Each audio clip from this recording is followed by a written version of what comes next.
A faint rustling in the grass. A tiny shadow darting between the trees. The echo of soft laughter, barely louder than the wind, yet sharp enough to make the hairs on the back of your neck rise.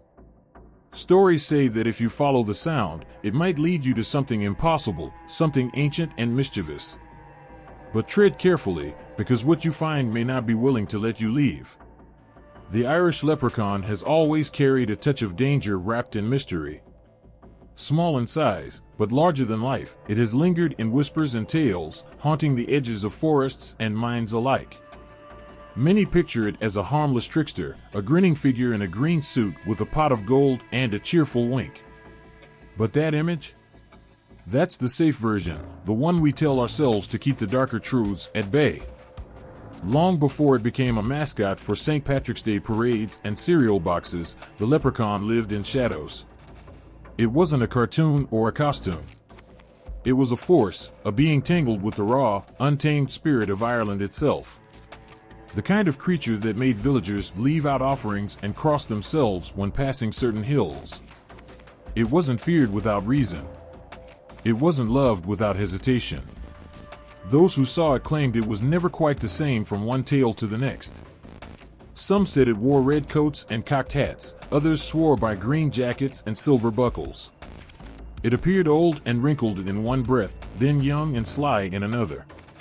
But no one ever doubted its eyes, sharp, knowing eyes that made you feel naked, like it saw every secret you carried. It was said to be a shoemaker, tapping away at tiny leather shoes, but even then, the tapping could drive a man mad if he listened too long. That sound didn't just announce the leprechaun's presence, it warned you of the trap you'd already walked into. And yet, there was always temptation. It was the gold, of course. The promise of riches hidden at the end of a rainbow or buried deep under ancient stones. All you had to do was catch the leprechaun, hold it tight, and demand its treasure. But holding onto one? That was the hardest thing of all. Stories told of men who trapped them in sacks or held them in iron grips, only to be tricked by clever words and illusions. Blink, and it was gone. Turn your head for a moment, and the gold you thought you'd won turned to leaves and dirt. Some say the leprechaun wasn't always alone. That it belonged to a world older than humans, where gods and spirits roamed free. It was said to be one of the Alsi, the ancient fairy folk of Ireland, bound to the earth but never quite part of it. While other fairies danced and sang, the leprechaun stayed apart, working its craft and guarding its secrets. Some believed it had been cast out, made bitter and solitary. Others thought it chose loneliness as protection from a world that no longer honored the old ways. Today, it's hard to look at the leprechaun and see that shadowed past. It has been stripped of its menace, turned into a lucky charm, a smiling figure painted on store windows. But if you listen closely, beneath the laughter and clinking mugs, you might still catch that faint tapping of shoes. And if you're unlucky, or maybe very lucky, you might even meet its gaze. People who grew up hearing the old stories know better than to mock them. They know that Ireland's soil carries memories, and those memories aren't easily erased. The hills and mounds that children climb on summer days are the same places their ancestors whispered about after dark. Stay away, they used to say. Don't step too close. Don't dig too deep. And yet, curiosity has always been stronger than fear. There are those who still leave coins at the base of old trees, just in case. Not because they believe completely, but because they don't dare not to. Others tell their children to wear something iron when they wander the fields, a silent nod to protections that once mattered more than prayers. And even those who scoff at such notions can't explain why they feel uneasy when walking alone at dusk, when the world turns quiet and the air feels heavier than it should. It's no accident that the leprechaun survived when so many other myths faded. It didn't just linger, it adapted, slipping between the cracks of modern life and reshaping itself to fit new fears and desires. It knows how to hide in plain sight, to smile while keeping its secrets buried. That's why it's more than a story. It's a warning, a promise, and perhaps a reminder. For every laugh and playful image it wears today, there's something else lurking just beneath, a glint of mischief, a flicker of danger. The leprechaun may wear green and dance at festivals now, but listen closely, and you will hear the echoes of its older voice. It's still there, waiting for the right moment to remind the world what it really is. And maybe, just maybe, someone will be foolish enough to chase the sound of tapping shoes. After all, gold is gold, and hunger for it has always made people forget to be careful. Legends, no matter how dressed up, never lose their teeth. And the leprechaun? Its smile is sharp enough to cut. The earth hums in Ireland. Not loudly, never loudly, but if you stop and listen, really listen, you can hear it. It's in the way the wind slips through ancient trees, carrying whispers that aren't quite words. It's in the soft, heavy pulse of the ground under your feet, like a heartbeat buried beneath stone and soil. There's something alive here, something old, and it has never left. People speak of gods who walked this land before humans had names for them. They say the hills were their thrones and the rivers carried their voices. The Tuatha Dé Danann, the people of the goddess Danu, came wrapped in mist and mystery, descending like shadows through cracks in the sky. No one knows exactly where they came from, but the stories claimed they were not of this world. They arrived with magic in their hands and fire in their eyes, and the earth itself bowed to their power. They weren't invaders. Not in the way armies march and trample. They were more like forces of nature, bending the air and bending minds. It was said that they could change their shape and vanish when threatened, slipping between what was seen and unseen as easily as breathing. Some claimed they could whisper to the stones and command them to move. Others swore the rivers obeyed their voices, rising and falling like living things. But no one doubted that they were dangerous. Their kings ruled like gods, and their queens were no less fierce. Nuada of the Silver Hand, who lost his arm in battle but refused to yield. Brigid, whose fire lit the hearts of poets and warriors alike. Luff of the Long Arm, whose spear never missed its mark. And the Morrigan, dark and terrible, who could turn into a crow and feast on the dead. They were not kind. They were not cruel. They simply were untouchable, unshakable, like the storms and seas they seemed born from. But power is never enough to keep a world. Even gods can bleed, and the Tuatha Dé Danann knew this better than most. When new people came, with iron weapons and hungry eyes, the gods fought. They fought with spells and swords, with winds and shadows, but in the end, they lost. Not all at once, gods never die all at once. But their thrones crumbled, and their voices faded, and the earth grew quieter. They didn't disappear, though. That's what makes Ireland different.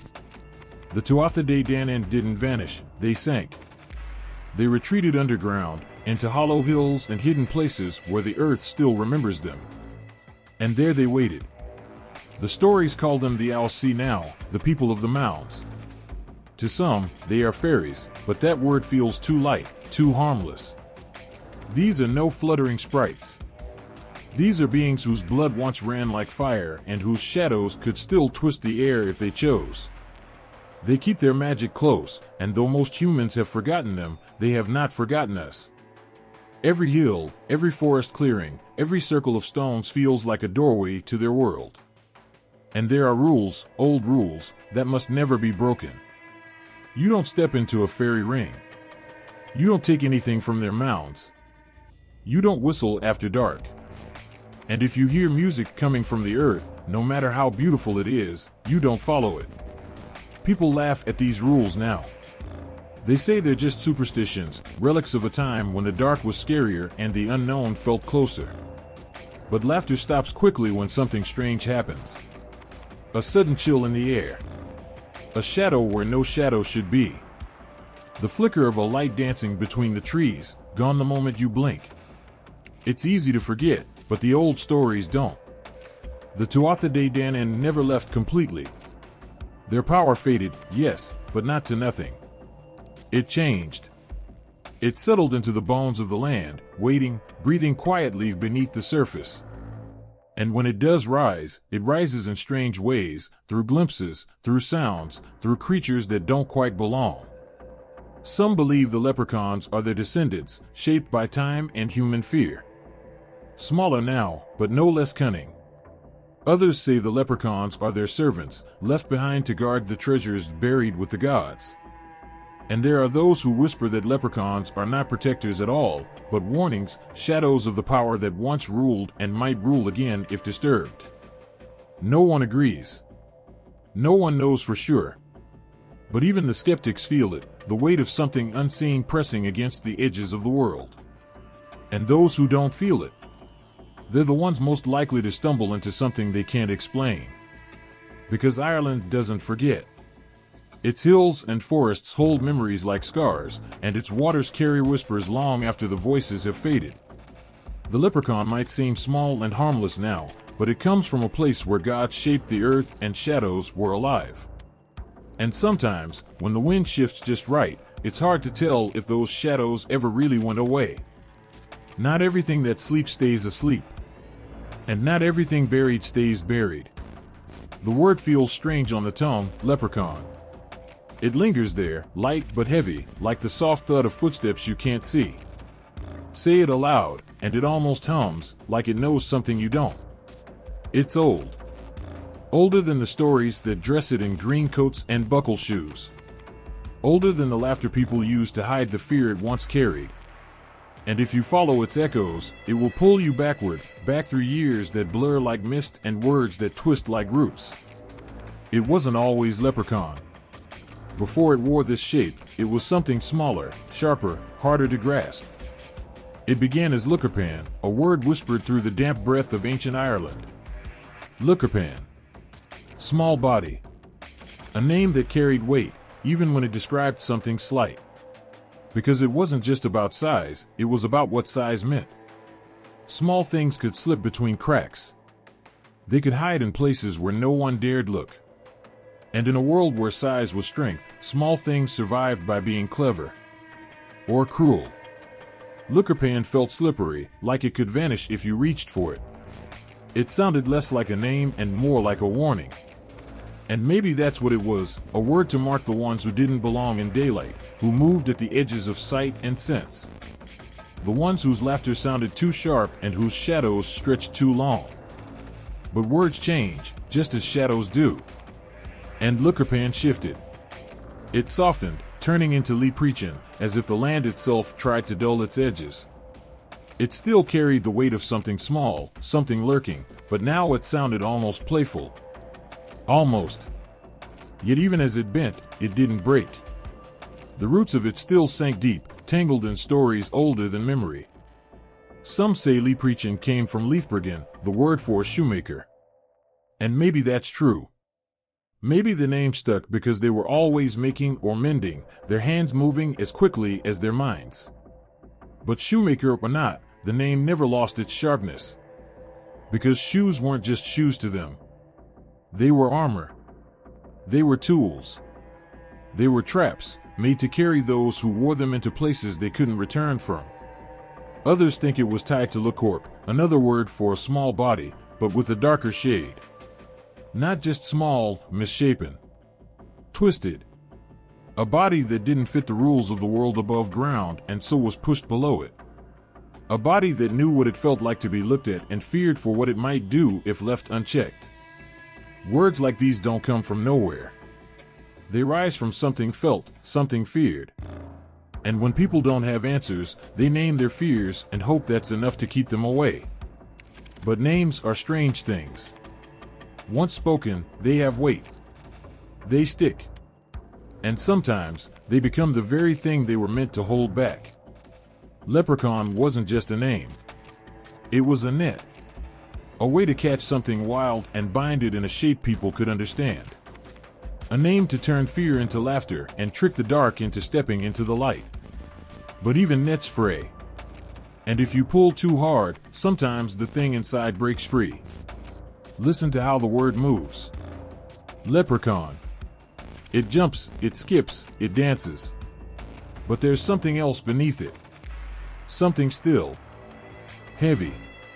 Like the sound of a door closing and locking behind you. Like the weight of a key slipping into a pocket that isn't yours. It's a word that carries its own trap, but the question has always been this: who said it? And who does it hold? Names shape the world. They bind it, carve it, mark the lines between what is safe and what isn't. And leprechaun is a name shaped by fear wrapped in laughter. A name that tries to tame something wild, even as it reminds you that wild things don't stay tamed for long. It's a name that remembers the Tuatha Dé Danann, the ones who bent the earth and sang to the stones. It's a name that echoes the old gods who fell and the shadows they left behind. And it's a name that whispers of the ones who stayed after the gods were gone, holding the pieces and guarding the cracks. But a name can't hold everything. Not forever. And leprechaun still carries echoes of the old words, the sharpness of Leprechaun, the weight of Lecorp. Words that didn't just describe something small, but something different. Something dangerous. Something that slipped through the cracks because it knew how to make the cracks wider. Even now, people feel it, though they don't always know why. They smile when they say it, leprechaun, but their eyes flicker, just for a moment, like they've heard footsteps they can't explain. Like they felt something brush past them and vanish before they could see it. And maybe that's the truth. Maybe leprechaun isn't just a name. Maybe it's a thread, a thin, fragile thread tying the present to the past, holding back something that still waits, still watches, still listens. Because words don't just change. They carry things. And some words carry more than most. What happens, though, when the weight becomes too much? What happens when the laughter fades, and all that's left is the sound of footsteps you can't see? The forest whispered that night. Not with the sound of wind brushing through leaves, but with something older, something heavier. It was the kind of whisper that seemed to crawl under the skin, leaving you unsure if it was real or if the earth itself was breathing. The stars flickered above like restless eyes, and the ground felt alive, as if it remembered footsteps that had long since faded.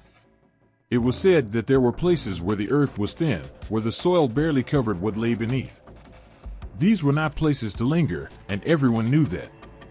Yet, they couldn't look away. They couldn't resist the feeling that something waited just out of sight, watching, listening. And if you stayed too long, the ground might open, not with a crack or a shudder, but softly, like an invitation, like a hand reaching up to pull you under. The old ones said it had always been this way. Long before churches rose and bells rang, the land belonged to the spirits. They filled the rivers, danced in the flames, and whispered through the trees. And they didn't need words to be heard. They spoke in the groan of branches bending in the wind, and the shimmer of water that never seemed still, and in the sudden hush that fell when something unseen passed too close. The leprechaun was born in that silence. Not as a joke or a trickster, but as something sacred and strange, a shadow of the gods who once ruled the hills and the sky. Before it wore buttons and buckles, it moved unseen, slipping between the cracks of the world, never bound to one shape, never fully caught. It was not human, not quite. It belonged to the other world, that hidden place that hummed beneath the roots and rocks. And the other world was always near. They called it the city, the mounds, the hollow hills where the old gods had retreated when men claimed the earth. But retreat didn't mean surrender. The Tuatha Dé Danann, those golden ones who once shaped the land with their power, had vanished into those hills. Or so the story said. Yet their shadows lingered, and their echoes still stirred the earth. People said the leprechauns were kin to them, smaller, quieter, but no less dangerous. They were the keepers of things that should not be touched, the treasures buried deep, the secrets locked away. They guarded them fiercely, not out of greed, but out of memory. Because the treasures were not just gold and jewels. They were pieces of something greater, pieces of a world that had slipped out of reach. And maybe that was why the leprechaun never stood still. It was always busy, always moving. Mending, making, hiding. It carried the weight of what had been lost, as if it knew that to stop would mean to be swallowed by it.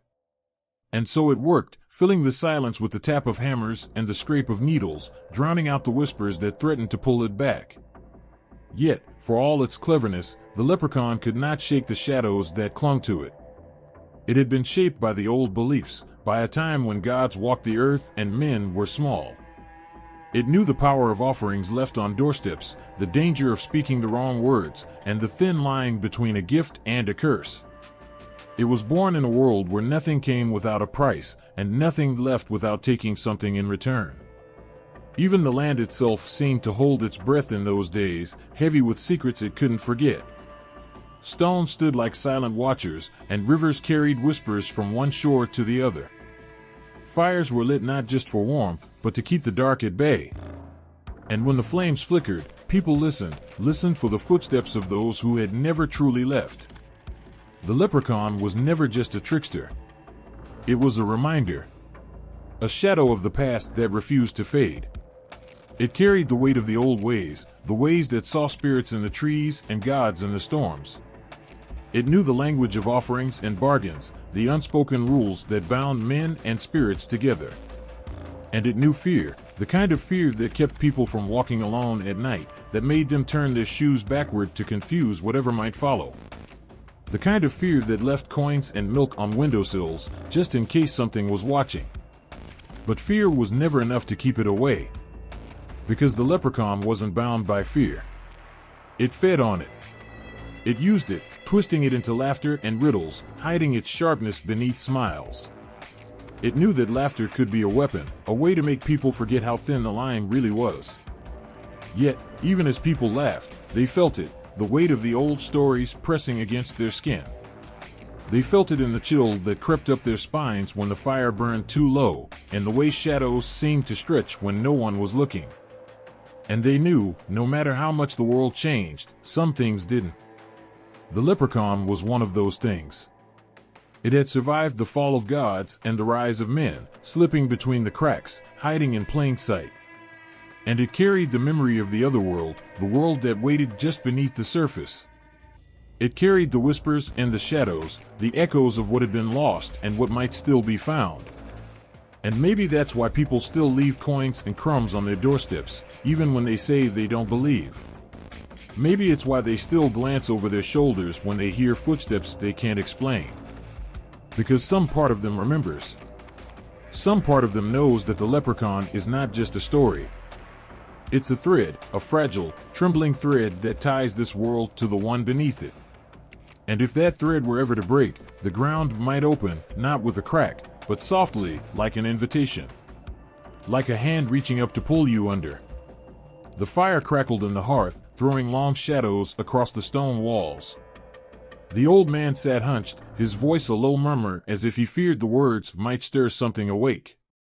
Outside, the wind howled, but it was not the wind that made the children press closer to the flames.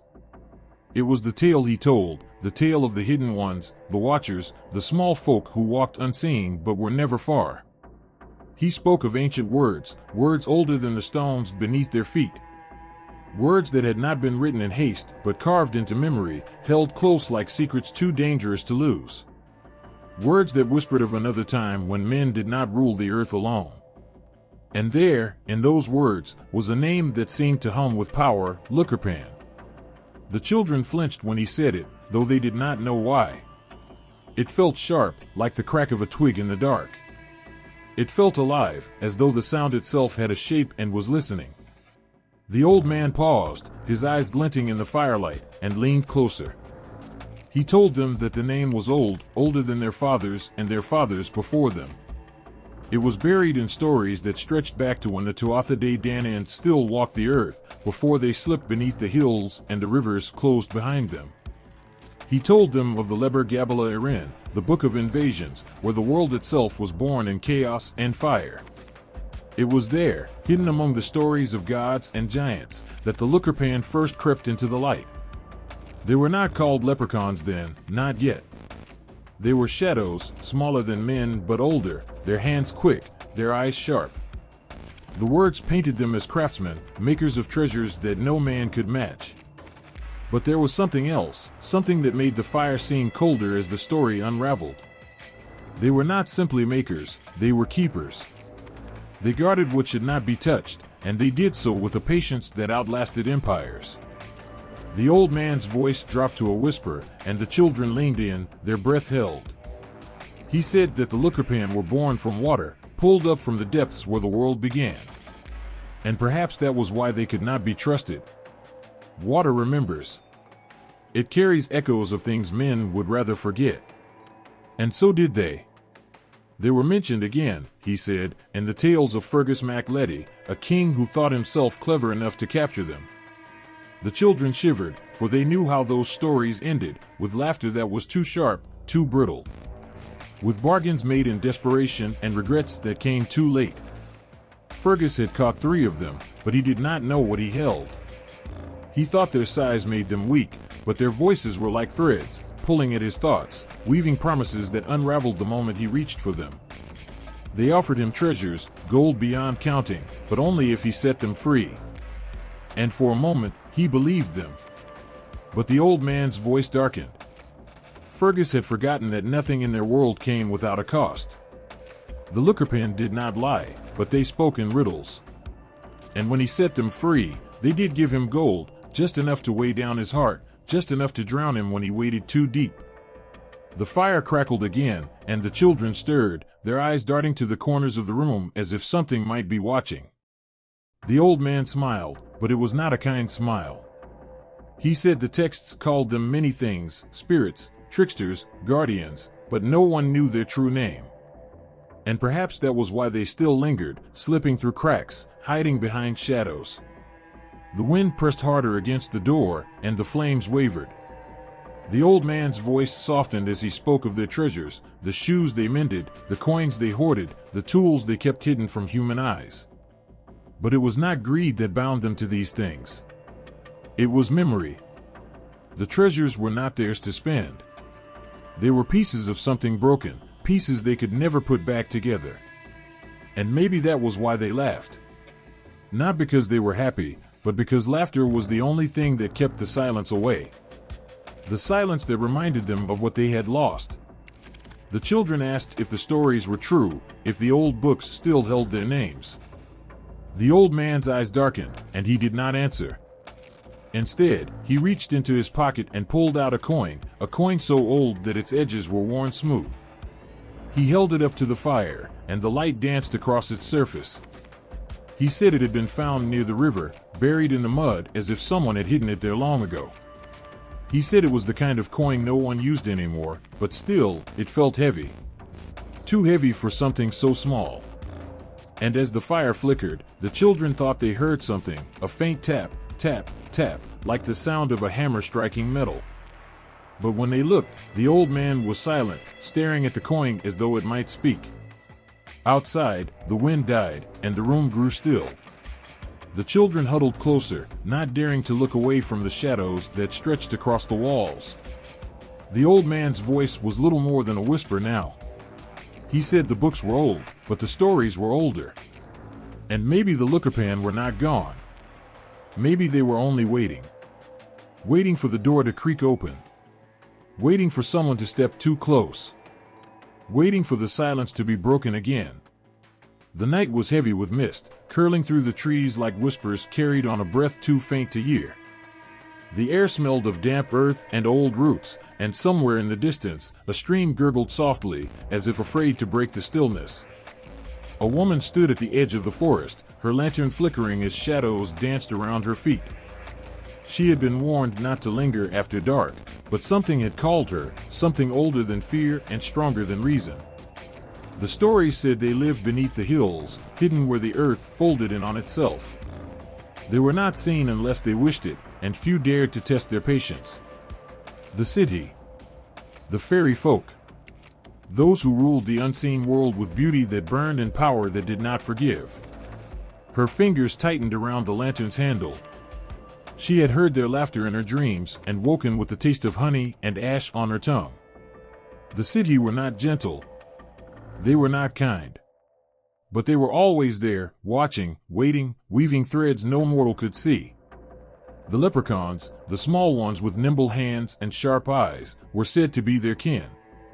Not equals, never equals, but tied to them all the same. The city were lords and ladies, shining with a light that hurt to look at, and the leprechauns were their servants, or perhaps their castaways. No one could say for sure. The stories contradicted themselves, as though the truth had been twisted, softened, made safer over time. But the woman knew better.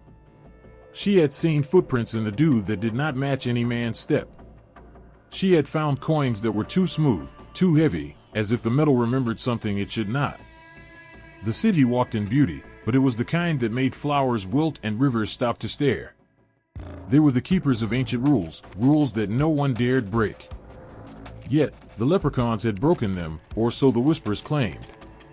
They had traded the grand halls beneath the hills for forests and fields, their laughter sharp and hollow as they hammered shoes and hoarded gold.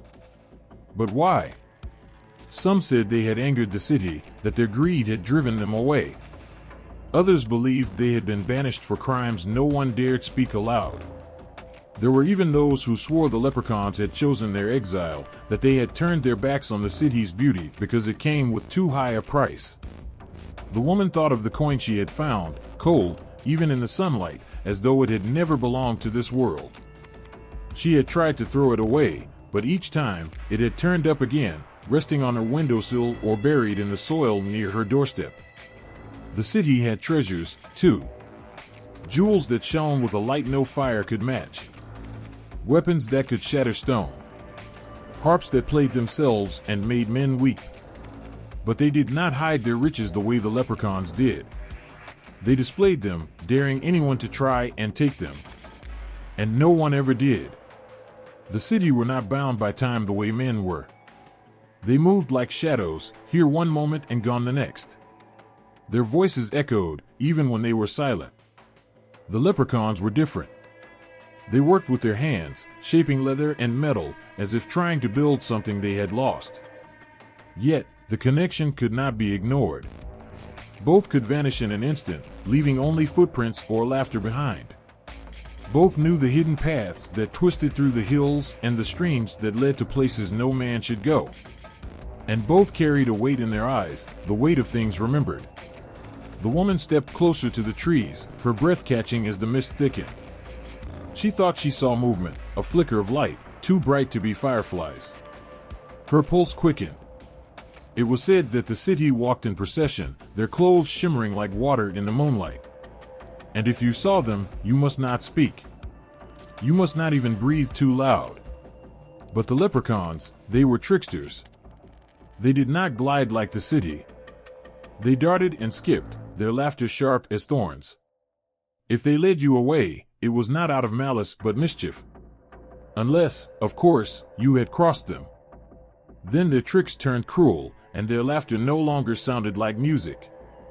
The woman hesitated. She had heard the stories of men who wandered too far and never came back. And those who did return often spoke in riddles, their eyes hollow as if part of them had been left behind. Yet, she could not turn away. There was something in the air, a hum she could not ignore. It reminded her of the old songs, the ones her grandmother used to sing in a voice that cracked like dry leaves. Songs of doors that opened when the moon was high. Songs of voices that called from beneath the earth. The city and the leprechauns were bound together, like roots twisting beneath the soil. One was grandeur and light, the other shadows and whispers. But both were dangerous. Both were older than words. And neither had ever been forgotten. The woman's lantern flickered, and for a moment, she thought she saw eyes watching from the trees. Not human eyes. Brighter, sharper, like sparks caught in the dark. She swallowed hard, her fingers tightening around the handle. The stories said the city could call you by name. They could make you forget who you were, make you dance until your feet bled and your heart gave out. But the leprechauns, they were different. They didn't steal you away. They made you lose yourself, one small trick at a time. A twig snapped behind her, and the woman spun around, but there was nothing there. Only the mist and the sound of running water. She tried to tell herself it was nothing, but the coin in her pocket felt heavier than before, pressing against her skin like a heartbeat. And somewhere, just beyond the edge of the trees, there was laughter, soft, distant, but too sharp to be anything human. The wind howled across the barren hills, carrying whispers too faint to be words. In the distance, a flicker of movement, just a shadow, perhaps, or something more. The boy froze, his breath hanging in the cold night air. His grandmother's warnings rang in his ears. Never walk the fields alone after dark. Never follow the sound of laughter. And above all, never, under any circumstance, trust the little men in green coats. But the hills were alive tonight. Something stirred beneath the earth, something older than the stones and as restless as the wind. The boy tightened his grip on the small wooden staff he carried. It wouldn't help if they came. Everyone knew that. Sticks and iron meant nothing to them. In Kerry, they called them the Leprechaun, drunken and wild, their clothes stained with wine and their pockets jingling with stolen coins. Mischief dripped from their words, but their smiles never reached their eyes. Stories said they lived in wine cellars, drinking their fill and cursing anyone who tried to throw them out. They weren't like the leprechauns of the East, who hoarded gold and mended shoes. These ones were louder, meaner, always looking for trouble. In Connacht, the Far Darrig ruled the night. Dressed in red, with eyes that burned like embers, they were the ones who knocked on doors after sunset. To open for them was an invitation to disaster. The Far Darrig didn't steal gold, they stole peace. They twisted dreams into nightmares and left laughter that curdled the blood. People whispered that if you left an offering outside your home, they might pass you by. But no one could say for sure. The boy had heard those tales too. He had lain awake, staring at the shadows that danced on the walls, wondering if the knock would come. Tonight, the air felt heavy, as though the earth itself was holding its breath. Further south, near Cork, they spoke of the fear dirge, dark and terrible, with voices like rusted hinges. These ones carried sacks over their shoulders, heavy and stained. What they carried was never revealed, but the villagers whispered that it was better not to ask. They didn't wear green or red. They wore black, blending into the night like smoke. And then there were the solitary leprechauns, the shoemakers, the tricksters. Some called them harmless. Others said that was a lie. They could be generous if you caught them, if you held them tight and demanded their gold. But most who tried never came back. The hills swallowed them, and the rivers carried their names away. The boy shivered. He had grown up hearing the stories, but tonight, they felt closer, like something breathing just beyond the edge of the firelight. He thought of the old man who had vanished last spring. One day he was tending his sheep, and the next, his footprints led into the woods and disappeared. Some said he had wandered too far, that the fairies had taken him. Others swore they saw his shadow in the fields long after he was gone. Not all leprechauns looked the same. Not all leprechauns acted the same. In Ulster, they said some of them were giants, towering and strange, their voices low and thunderous. These ones didn't trick or tease, they took. Their gold was buried deep, and no one dared try to steal it. In Leinster, they were smaller, quicker. Clever enough to vanish before you could even blink. These were the ones who danced in circles, leaving the grass scorched and twisted. If you stepped into one of their rings, the world shifted. Time bent. A man might return years later, his hair white and his eyes haunted by things he could never describe. The boy had seen those rings. Perfect circles burned into the earth. His grandmother said they were doors, windows into places no mortal should see. He had never stepped inside one, but sometimes he had felt the pull, like the ground itself was calling him closer. Even the names changed from village to village. Some called them Leithbrog, the one-shoed wanderers, limping through the night with coins that never ran out. Others called them Leprechaun, the small-bodied ones who vanished with the mist. But no matter what they were called, the stories agreed on one thing: they were not to be trusted. The boy turned, his heart pounding. The wind had shifted, carrying the faintest echo of laughter. High and sharp, it rang through the hills, cutting through the silence like a blade. His grandmother's words came rushing back, but it was too late. The lantern sputtered, and the shadows began to move. In Munster, they said the leprechauns could bend light, hiding in plain sight, their eyes glinting like stars. They didn't need to run. They only needed you to blink. The boy stepped back, his foot brushing against something soft. He looked down and froze. A shoe. small, worn, and perfectly mended. His breath caught in his throat. The wind carried the sound of footsteps now, light, quick, and far too close. The boy turned to run, but the laughter followed him, curling around his ears, teasing and sharp. Somewhere, out in the dark, gold glinted beneath the earth, buried deep where roots tangled and shadows waited. And the leprechauns, whatever they were, whatever names they wore, were never far from it. The earth trembled softly, as if something ancient stirred beneath it. Fields stretched endlessly under the pale light of dawn, their crops whispering secrets carried by the breeze.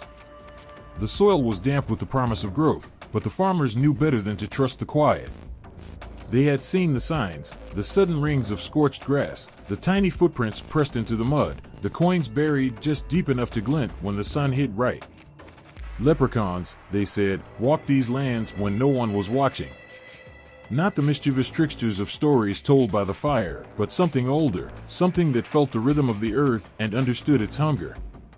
The farmers left offerings at the edges of their fields, milk poured gently into bowls, crusts of bread, and handfuls of seeds. No one spoke of it aloud, but they all felt the same uneasy hum in their bones. Crops didn't grow without a cost, and the land always took its share. Some called it luck. Others called it balance. Beneath the surface, gold slept like seeds waiting for spring. It wasn't greed that made the leprechauns guard their treasures, it was survival. Gold was more than wealth, it was power, rooted in the veins of the earth. It fed the soil and fed them, tying their existence to the cycles of life and death. To catch a leprechaun was to touch that power, to steal a fragment of the earth's breath. But no one caught them easily. They moved with the seasons, weaving between shadows and mist, appearing only when the balance tipped too far. The old ones said their coins came from the gods, scattered like blessings or curses, depending on the heart that found them. Spring was their season, the time when the earth pushed against its shell and split it wide open. Rain fell, rivers swelled, and the fields burst with grain. The leprechauns were always seen then, walking between rows of sprouting crops, their tiny shoes leaving prints that vanished before the sun rose too high. Farmers swore they heard faint hammering sounds carried on the wind, as though the little folk were mending not just shoes, but the very fabric of the soil itself. And then came summer, when the earth grew bold and wild. The leprechauns danced at the edges of the fields, their laughter echoing in the heat. It was said their gold shone brightest then, calling to those foolish enough to try and take it. The land was rich, but its protectors grew restless, as if the weight of the sun burned through their patience. Autumn brought a shift, a quiet heaviness. The leprechauns grew still, their movements slower, their eyes sharper. It was the season of harvesting, but it was also the season of loss. Crops were cut down, fields left bare, and the little folk watched it all with an ancient understanding. The gold they guarded became a symbol of what remained, a reminder that wealth could vanish as quickly as it grew. Winter was the time of retreat, when the leprechauns slipped into their underground burrows and the earth itself seemed to sleep. But even in the stillness, their presence lingered. Fires burned brighter on long nights, not just for warmth, but to keep the shadows at bay. Stories were whispered more often, not as entertainment but as warnings. The leprechauns were never just symbols of wealth. They were caretakers of the earth, reminders that prosperity and survival were bound to the soil and the cycles of growth and decay. Their gold was never simply treasure, it was the sun's light trapped beneath the ground, feeding roots and stirring life. Farmers feared them because they understood them. They saw reflections of their own struggles in the leprechauns' stubborn protection of their hoards, the desperation to keep what they had earned, the fear of scarcity, the hunger for security. But the leprechauns weren't just guardians of gold, they were tied to the land's fertility. It was said they could bless a harvest or curse it, depending on how they were treated. A single coin buried in the field could bring abundance, but taking too much could strip the soil bare. And so the offerings continued. Bowls left on windowsills. Flowers planted at the edges of fields. Coins placed under stones where no one would find them. The leprechauns asked for little, but their silence was loud enough to drown out the noise of the world. The boy stood at the edge of the field, his hands covered in dirt. His father had warned him never to dig too deep, never to chase after what didn't belong to him. But now, staring at the glint of gold in the soil, he couldn't stop. He reached for it, his fingers trembling. The earth seemed to pulse, and a gust of wind swept through the field, bending the stalks until they hissed like serpents. He hesitated, but the gold was so close, just one more inch. The earth shifted beneath his feet. A shadow passed over him, and the hammering sound began. Soft at first, then louder. A rhythm that matched his heartbeat. He looked up, and there they were, small figures standing at the edge of the field, their eyes like polished stones. He dropped the coin and stepped back. The hammering stopped. The wind died. And when he turned again, they were gone. But the field felt different now.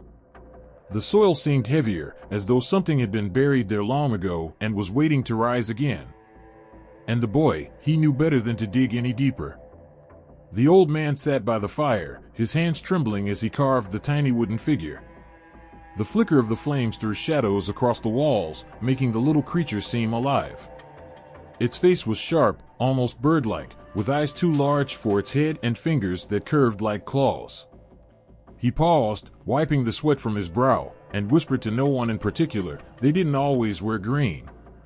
The story said they were smaller than a child, but lean and wiry, their movements so quick that the eye could barely catch them. They weren't soft, jolly things. They were built for slipping through cracks and climbing up walls, their limbs twisting like roots to fit places no human ever could. Their skin, it was said, had the tint of bark, rough and earthy, as though they'd been carved from the very trees that shielded them. And their clothes, brown, patched, and faded, stitched together from scraps that made them look like wandering vagabonds. They were hidden this way, blending into forests and fields, stepping between shadows without leaving a trace. No one knew where the green coats came from. That came later, much later, when the world stopped believing in things that didn't glitter. But the old man remembered. His grandmother had told him how their hair was wild, untamed, tangled with leaves and twigs. Their eyes, oh, the eyes, always watching, never blinking, like they saw through the skin and straight into the soul. They wore shoes that shone, even when the rest of them looked worn down. It was the shoes, she said, that gave them away, their only weakness, the only sign that they craved beauty in a world that feared them. And then the colors changed. No one knew when it started, but it happened quietly, as if the leprechauns themselves were hiding behind the transformation. Artists began painting them brighter, friendlier, draping them in emerald green and topping their heads with little hats. Gone were the earthy browns and shadowy grays. Instead, the world painted them cheerful, with round faces and twinkling eyes. But the old man's knife slipped as he carved, drawing blood. He winced, not because it hurt, but because it felt wrong to shape the figure into something it wasn't. It wasn't plump or cheerful. It didn't grin or dance. The real ones were lean, their faces etched with sharp angles that told stories of hunger and survival. He remembered how his grandmother had described their hands, narrow and long, always moving, always working. She said their fingers were never still because they were always making or mending. Shoes, tools, or traps, it didn't matter. They were builders of things the world couldn't see. But something had changed in the stories. Over time, their edges softened. They became symbols of luck instead of fear, gold instead of shadows. The hammering of their work faded into the sound of coins spilling from pots. And the artists played along, painting smiles where there had been scowls and round cheeks where sharp bones once cut through the skin. The old man's carving began to look less like a creature and more like a storybook drawing. He hated it, but his hands didn't stop. It had to wear green now. No one would recognize it otherwise. It had to have the hat, tilted just so, and the polished buckle on its belt. The world no longer wanted the truth, it wanted charm.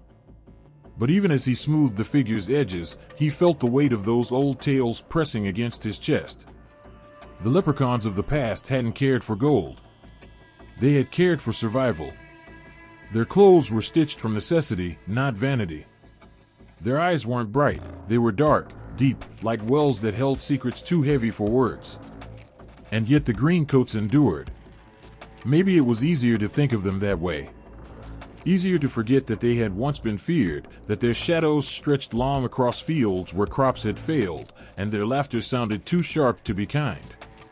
The artists gave them buttons and pipes, smiles and beards, and the world let them shrink into caricatures. But the old man's hands faltered as he carved the figure's grin. It wasn't right. It didn't match the stories of sharp teeth and crooked smiles that could cut through silence like a blade. The leprechauns weren't made to be laughed at. They were watchers and workers, keepers of things that no human should ever touch. He put down the carving and stared at it. It looked harmless. Safe. Exactly what the world wanted. But as the fire crackled and the shadows danced, he couldn't shake the feeling that something older was still out there, hidden just out of sight. Because no matter how much green they wore, no matter how bright their smiles became, the earth remembered. And so did the stories whispered in the dark. The candle's flame danced wildly, casting shifting shadows across the worn stone walls. The old woman's voice dropped to a whisper as she leaned closer to the child. "They're watching," she said, her eyes darting toward the corners of the room. "Always watching." Her gnarled fingers traced the rim of a clay cup as if she were drawing a circle to keep something out, or perhaps to keep something in. "They can change their shape," she breathed. One moment, a hare darting through the grass. The next, a bird perched in the branches, its eyes too sharp, too knowing. And when they step out of the shadows, they wear faces that aren't theirs. She paused, her voice trembling. "Don't ever trust their faces." The child clutched the blanket tighter. "Can they take yours?" The old woman's lips pressed together, and for a long time, she said nothing. Then, she nodded. "If you let them." No one knew how it worked, only that it did. The leprechauns, if that's even what they were, could bend themselves like mist, slipping into shapes that the human mind could barely comprehend. Sometimes they grew smaller, shrinking to fit inside a mouse hole or a crack in the earth. Other times, they stretched taller, their limbs twisting unnaturally until they looked like tree branches reaching for the sky. But it wasn't just their bodies. It was their voices too. They could mimic the laughter of a loved one or call your name in the wind. And if you turned around, it was already too late. Still, they weren't invincible. No, they had rules. Rules older than memory, older than stone. They couldn't break a promise, not without paying a price. And they couldn't cross running water without permission. That was why people built wells and dug trenches near their homes. Not to drink, but to keep something out. But the trickery, oh, the trickery. It was said they could twist words like vines, wrapping them so tightly around the truth that no one could find their way out. A promise from them might sound like gold, but it always came with thorns. They played games that no human could win and laughed when the stakes turned deadly. And yet, for all their cunning, they had a weakness: greed. Not the kind that burned for gold, though that's what most people believed. No, their greed was for craft, for making. Their fingers never rested, always weaving, carving, building. Shoes were their favorite, but not because they cared for wealth. It was the work itself that trapped them, held them in place like a spell they couldn't break. If you caught one, and that was no small task, you could demand gold. But what most didn't know was that gold wasn't what kept them awake at night. It was unfinished work. The story said that if you held them long enough, their hands would itch, their nails would scratch against wood or stone, desperate to shape something. And that's when they'd beg. But they were patient. Too patient. They could outwait hunger and thirst, their minds moving like shifting tides, always looking for an opening. And when it came, when you blinked or looked away for just a second, they were gone. The old woman's voice hardened. Never take your eyes off them. Not for a heartbeat. Not even if they cry. The child swallowed. Why would they cry? Because they know it works, she said simply. It was the illusions that frightened people most. The way the leprechauns could twist the world around them, bending light and shadow until nothing felt real. They could make you see things that weren't there, or worse, make you forget the things that were. Some claimed they could step out of time itself, appearing and disappearing in the blink of an eye. Others swore they could walk through walls, leaving only the faintest scent of earth and smoke behind. But there were limits, even to their tricks. Salt, iron, fire. These were the tools humans clung to, though no one really knew if they worked. They're clever, the old woman said, her voice trembling. But they're bound by their own magic. They can't give more than they've taken, and they can't lie about what's owed. The child frowned. What if you don't ask for gold? For the first time, the old woman looked scared. Her hands trembled as she picked up the clay cup and poured water in a slow, steady stream. Then you'd better be sure you want what they're offering. Because it wasn't the gold that drew people in. It was the other promises, the whispers of power, of knowing things no human should know. But those bargains never ended well. The Leprechauns always found a way to twist them, to make the wishes cut deeper than anyone expected. And yet, despite all the warnings, people still tried to catch them. They chased shadows through forests and fields, lured by the promise of riches or answers. Some never returned. Others came back changed, their eyes darker, their voices quieter, like they'd carried something back with them that couldn't be put down. The child stared at the fire. What if you trap one? The old woman leaned in close, her breath warm against the child's ear. Then you'd better pray you can hold it. Because once it knows your name, it'll never stop looking for you. The candle flickered, and the shadows danced again. The child's eyes darted toward the window, half expecting to see something small and sharp watching from the darkness. But there was nothing. Only silence. For now. The ground split open with a sound like thunder, and the earth itself seemed to groan. In the dim light of the fading sun, the boy's heart pounded as he stumbled back, staring at the crack that had appeared beneath his feet. It was narrow but deep, so deep that the shadows inside it seemed to breathe. And at the bottom, something glimmered. Gold. His breath caught. It wasn't a trick of the light. It wasn't a dream. It was gold, as bright and untamed as fire, and it called to him like a voice he couldn't resist. But as his hand reached out, a laugh, low, sharp, and too close, froze him in place. Careful, lad, the voice said. That gold doesn't belong to you. The boy spun around, but there was no one there. Only the whisper of wind and the weight of unseen eyes. He looked back at the crack, and the gold was still there, gleaming. Mocking him. He knew the stories. Everyone did. Gold like that didn't come without a price. And if it was guarded, if it belonged to one of them, then the price might be more than he could pay. No one knew exactly when the Leprechaun's gold became legend. Some said it had always been there, buried in the bones of the earth, waiting for the greedy and the desperate to find it. Others claimed it was cursed treasure, stolen from kings and buried to keep its secrets hidden. But there was one thing everyone agreed on: the Leprechauns never gave it up willingly. They hid it, buried it deep where no mortal could reach. And they set traps, not just pits and snares, but spells that made the ground shift and twist, swallowing anyone who got too close. And yet, the gold still called. It called to farmers who dreamed of rich harvests, to beggars who dreamed of full bellies, to men and women who wanted more than the world would give them. The rainbow was the cruelest trick of all. It looked like a path, a promise, something solid enough to follow. But no matter how far someone chased it, it always stayed just out of reach. People said the Leprechauns put their gold at the end of the rainbow because no one could ever find it. But the truth was darker. The rainbow wasn't a guide. It was a warning. A boundary. And the Leprechauns knew that anyone foolish enough to cross it would never come back the same.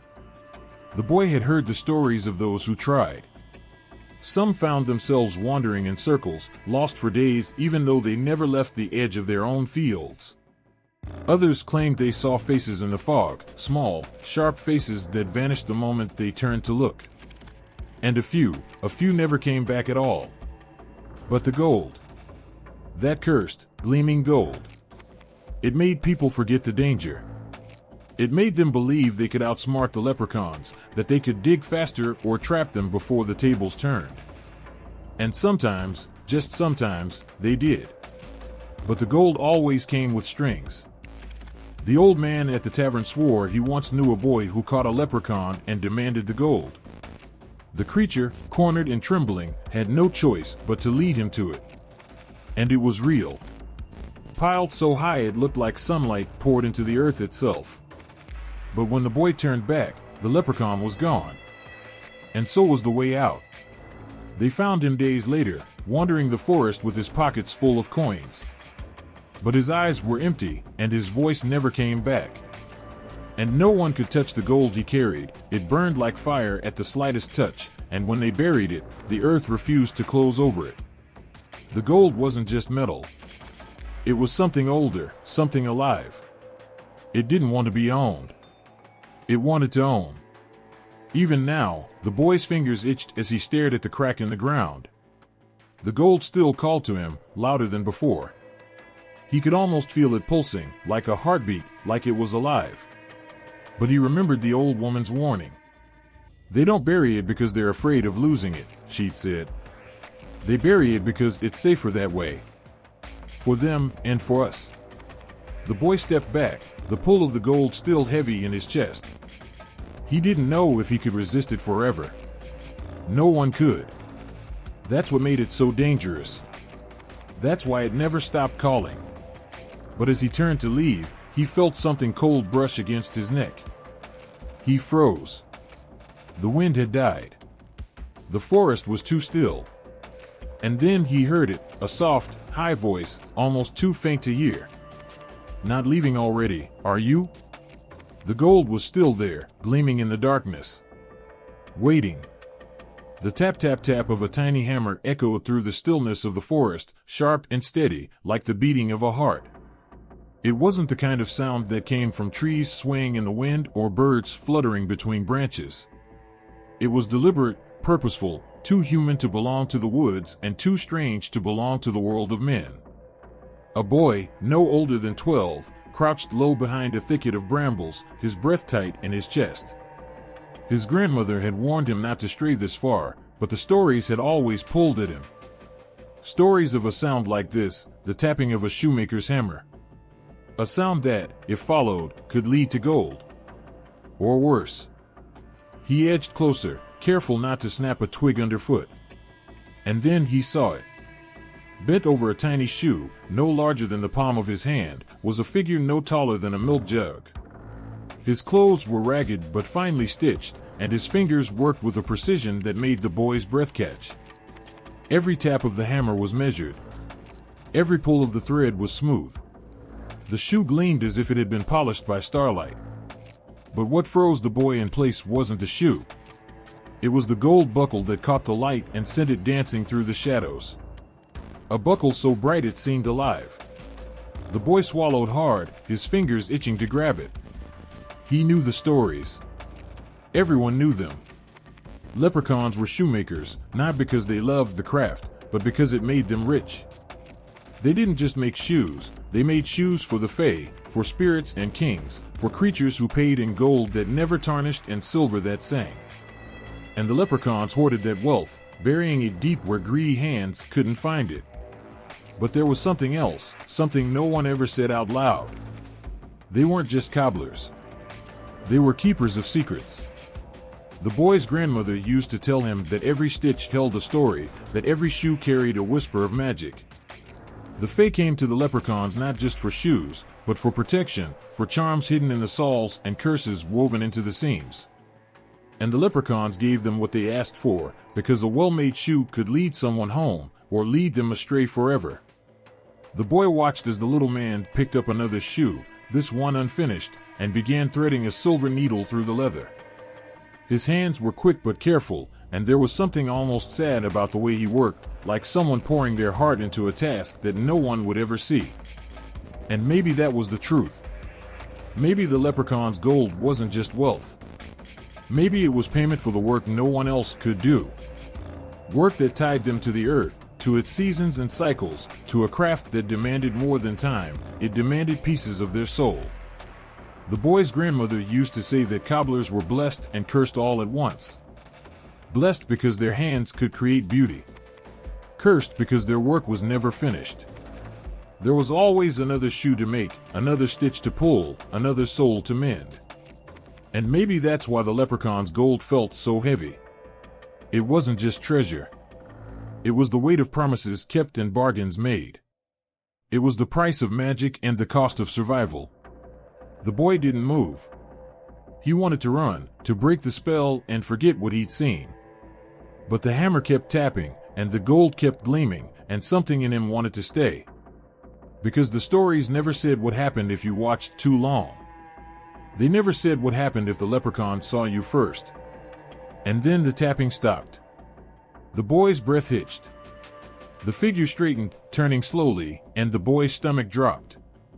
The eyes that met his were sharper than needles and older than the trees. And the corners of the little man's mouth curled up, not in a smile, but in something colder.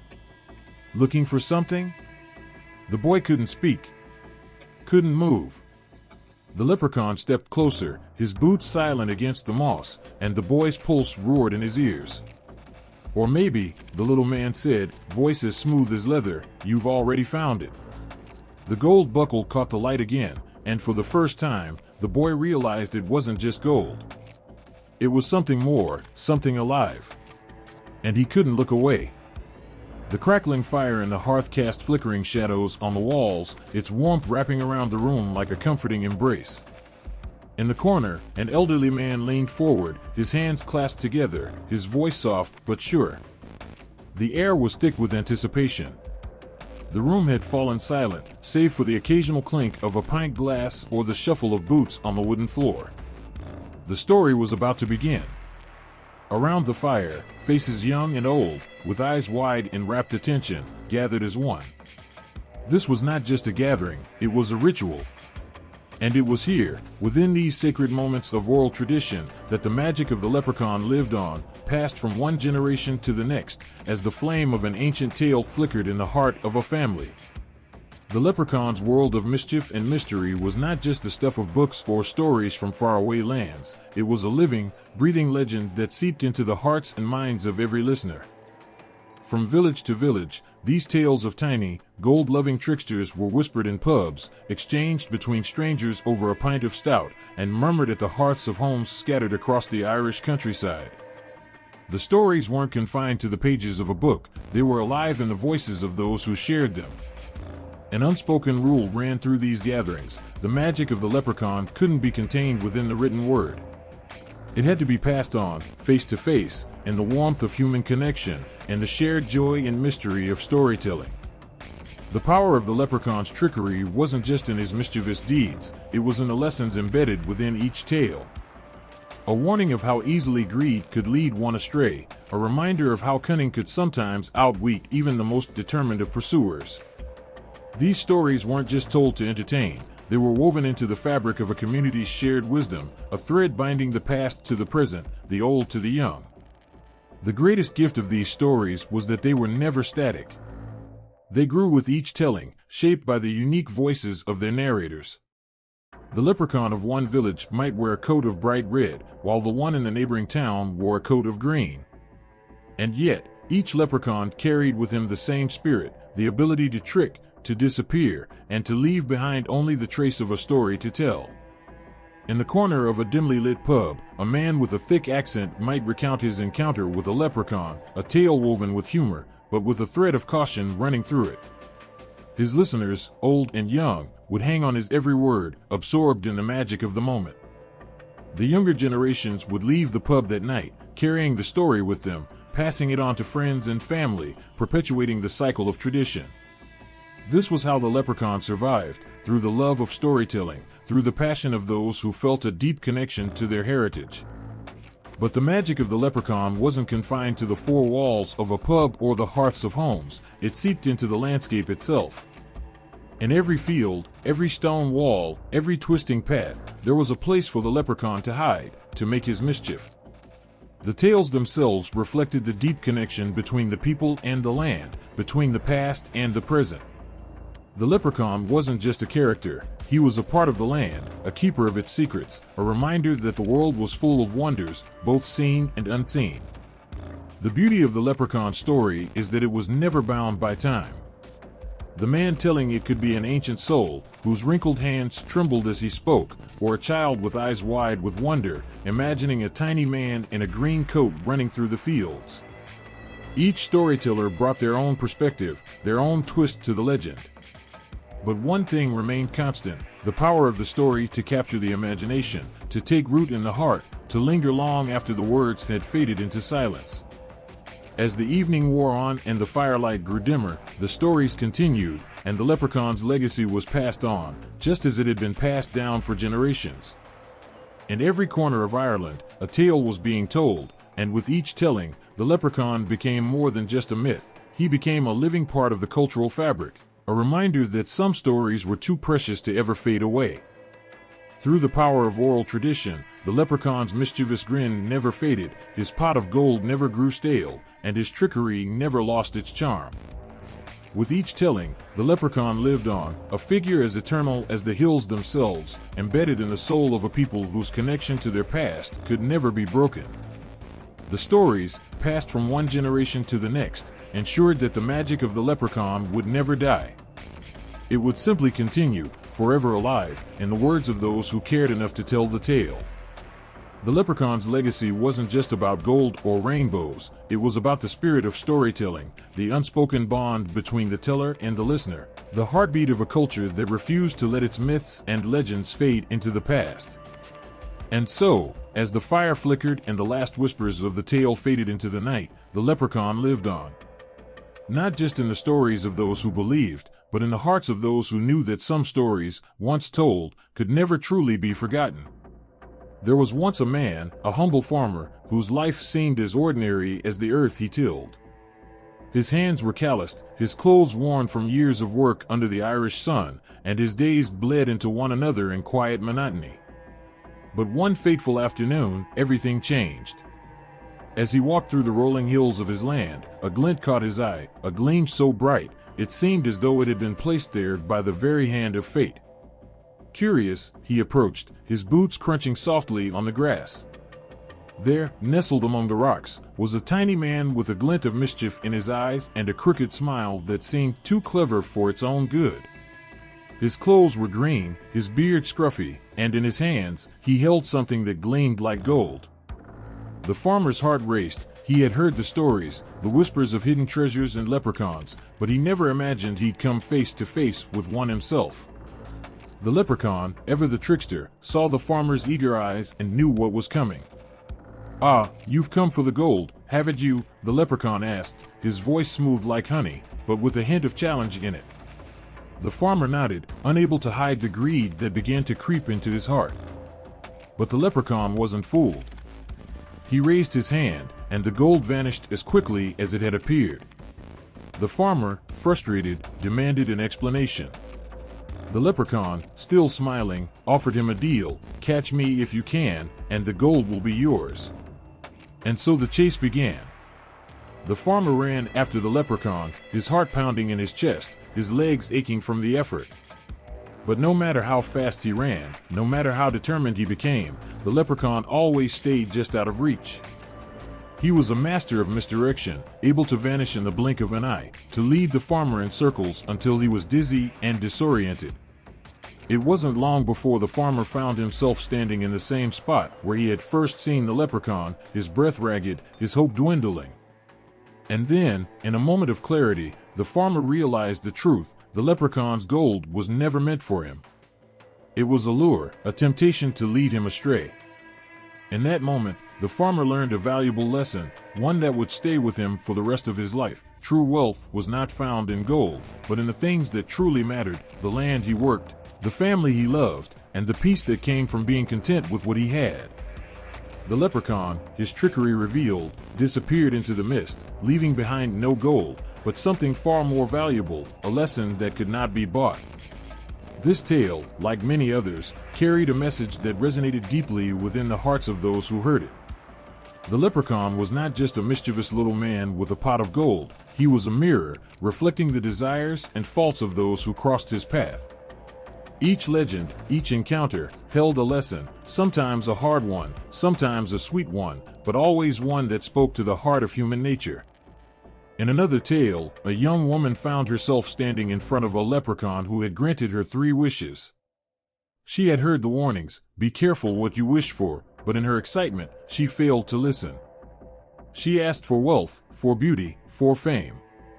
And with each wish, the leprechaun's sly grin grew wider. But with each wish, the woman found herself more and more isolated. Her wealth brought envy and distrust, her beauty drew unwanted attention, and her fame left her lonely, surrounded only by those who wanted something from her. In the end, she realized that she had traded the most precious things, her happiness, her peace, and her relationships, for things that could never bring her true joy. The leprechaun, as always, had outwitted her. He had given her exactly what she asked for, but he had also shown her the emptiness that came with it. The moral of this tale was clear: the pursuit of material wealth and vanity could leave a person hollow, a lesson passed down for generations. And yet, despite the lessons embedded in these stories, there were always those who, like the young woman or the greedy farmer, found themselves entranced by the leprechaun's golden promises. The leprechaun's trickery wasn't just for amusement, it was a reminder, a warning wrapped in a riddle.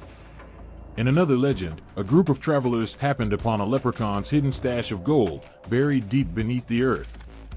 But the leprechaun, ever vigilant, had set a trap. As the travelers reached for the treasure, they found themselves trapped in a maze, unable to find their way out. The gold, it seemed, had been a mirage all along, just as fleeting as their desire to possess it. And so, they were left wandering, unsure whether the gold had ever truly existed or whether it was merely a test of their greed. In the end, the travelers learned the most valuable lesson of all: sometimes, the greatest treasures are not the ones we seek, but the ones we leave behind.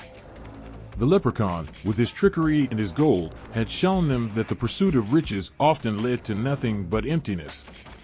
Each of these stories, like the others, had its own unique twist, its own lesson. But beneath it all, there was one common thread, a reminder that the leprechaun's gold was never truly meant to be possessed. It was a symbol, a test of character, a reflection of the choices we make when faced with temptation. Whether in the form of a sly trickster or a hidden treasure, the leprechaun always left behind more than just a tale. He left a lesson, one that could be passed down from generation to generation. The leprechaun was not just a creature of mischief, he was a teacher, using his cunning and craftiness to show the world the dangers of greed, the consequences of vanity, and the value of the simple things in life. And so, these tales lived on, from the pubs to the hearths to the fields, shaping the hearts and minds of all who heard them. The leprechaun's trickery was not just a game, it was a reminder that life's greatest riches are not always the ones we can hold in our hands. Sometimes, they are the ones we already have, if only we learn to see them. In the heart of the Irish countryside, there was a quiet village where the people had learned to keep their heads low and their wishes even lower.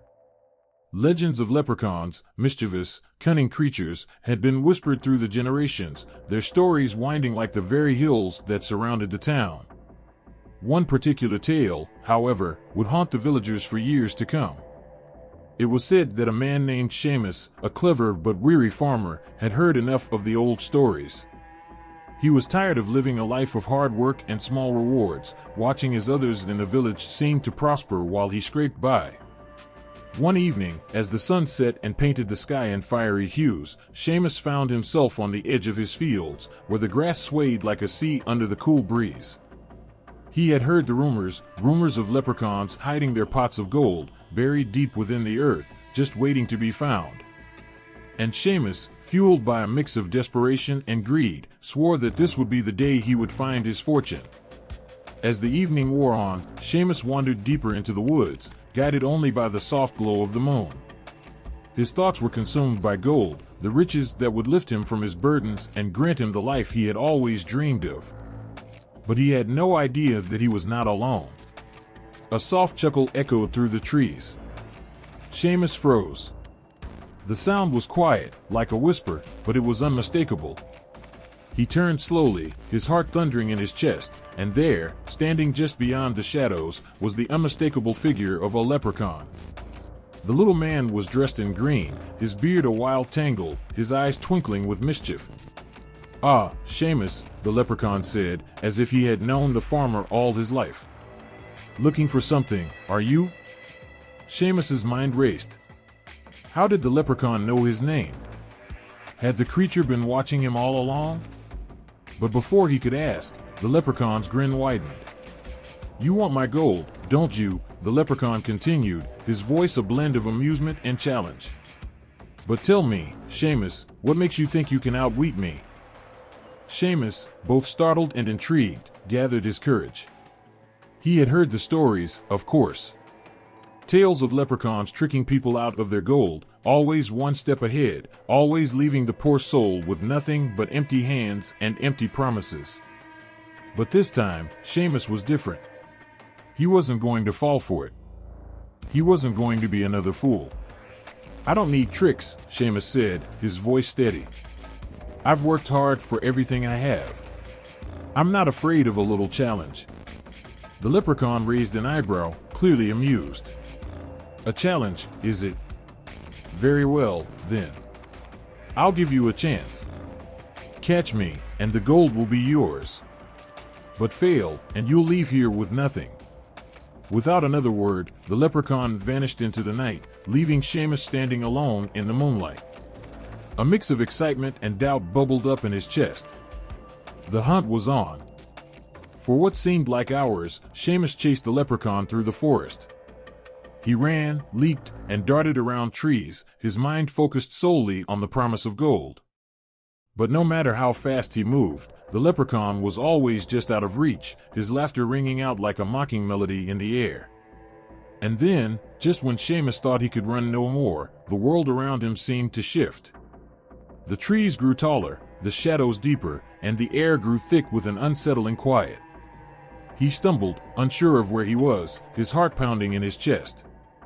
Had he been led astray? Was the gold really worth this madness? And then, the voice spoke again. "You were doing fine, Seamus," the leprechaun said, emerging from the shadows with a knowing look in his eyes. "But you see, that's the problem. You were focused on the wrong thing." Seamus, panting and disoriented, blinked in confusion. "What do you mean?" The leprechaun smiled softly, his gaze piercing. "You chased the gold. You let your greed blind you. And in doing so, you lost what truly matters." Seamus stood there, the weight of the leprechaun's words settling heavily on his heart. He had been so fixated on the gold, on the riches that might never come, that he had failed to see the path before him. The treasure wasn't the leprechaun's gold. It was something deeper, something within himself. "I didn't need to chase the gold," Seamus whispered, more to himself than to the leprechaun. "I've had everything I needed all along." The leprechaun nodded, his eyes gleaming with approval. "That's the lesson, Seamus. Gold and riches come and go. But wisdom, humility, and knowing what you truly value, that's the real treasure." With those words, the leprechaun vanished into the night, leaving Seamus standing there, no gold in his hands, but something far more valuable, clarity. A lesson had been learned, and with it, Seamus returned home that night, not with wealth, but with peace in his heart. But not every story ended with such clarity. In another village, a young man named Liam had heard the same whispers, the same promises of gold. But unlike Seamus, Liam was not interested in lessons. He was hungry for wealth. When he crossed paths with a leprechaun one fateful evening, he was determined to outsmart the creature and claim the treasure as his own. The leprechaun's tricks didn't scare him. He had prepared for this moment his entire life. The leprechaun, however, was one step ahead. With every clever plan Liam devised to capture the creature, the leprechaun countered it, always slipping through his fingers like smoke. In the end, Liam was left with nothing, his hands empty, his mind restless, his soul unsatisfied. The gold, the treasure, had always been a fleeting illusion, and in chasing it, Liam had lost the only thing worth keeping, his own integrity. The leprechaun had played his part, but it was Liam's own actions that sealed his fate. Greed had blinded him, leaving him to fall victim to the very thing he had sought to control. The night had fallen silent, the kind of silence that settles in when you're waiting for something, waiting for a sign, a shift in the air. Nora stood at the edge of her small cottage, gazing out over the rolling hills. It was the same view she'd had for years, but tonight felt different. The air was thick, charged with a restless energy that she couldn't shake. It wasn't just the stillness, it was something more, something ancient.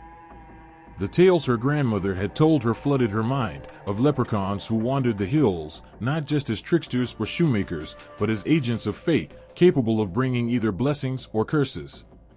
You could never be sure with a leprechaun. They didn't give without taking. They didn't bless without a price. And they didn't curse without reason. Nora had never fully believed in those stories.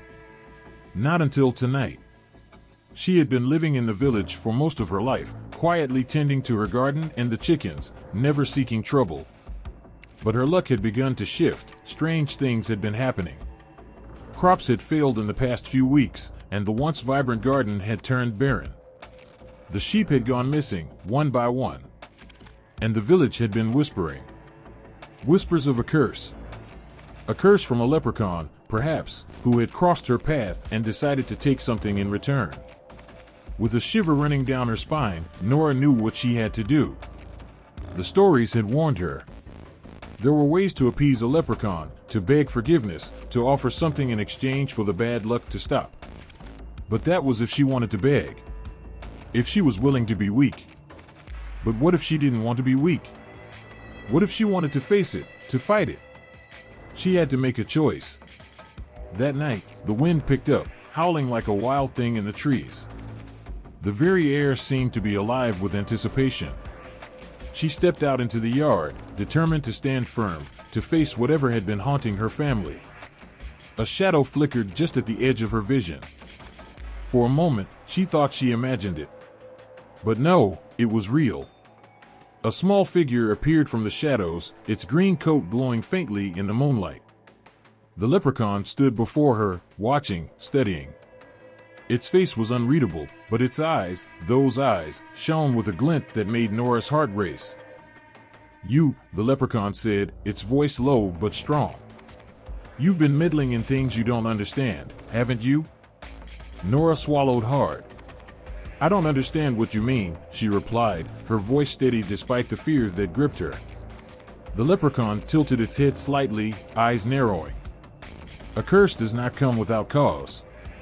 And a blessing, well, that is not freely given either. You've crossed my path, and you've taken something of mine." Nora's stomach dropped. She thought back to that one evening months ago, when she had found the small, forgotten coin in the dirt, shiny and gold, nestled in the roots of an ancient oak tree. At the time, it had seemed like nothing more than an oddity, something to admire and then pocket. But now, standing before the creature who had undoubtedly placed it there, she understood.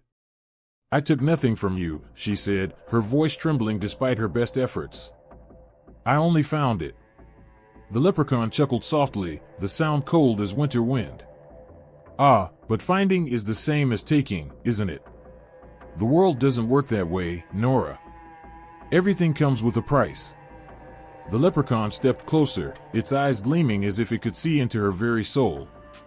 "You've brought misfortune to yourself and your family." Nora's heart pounded. She wanted to argue, to deny it, but the sinking weight of truth pressed down on her chest. What if this curse was real? What if it was her fault? "Please," she said, desperate now. "What do you want from me? What will make it stop?" The leprechaun studied her for a long moment, its expression unreadable. Then it spoke, its voice soft and almost kind. "A price must be paid, yes. But you have something more valuable than gold, more precious than riches.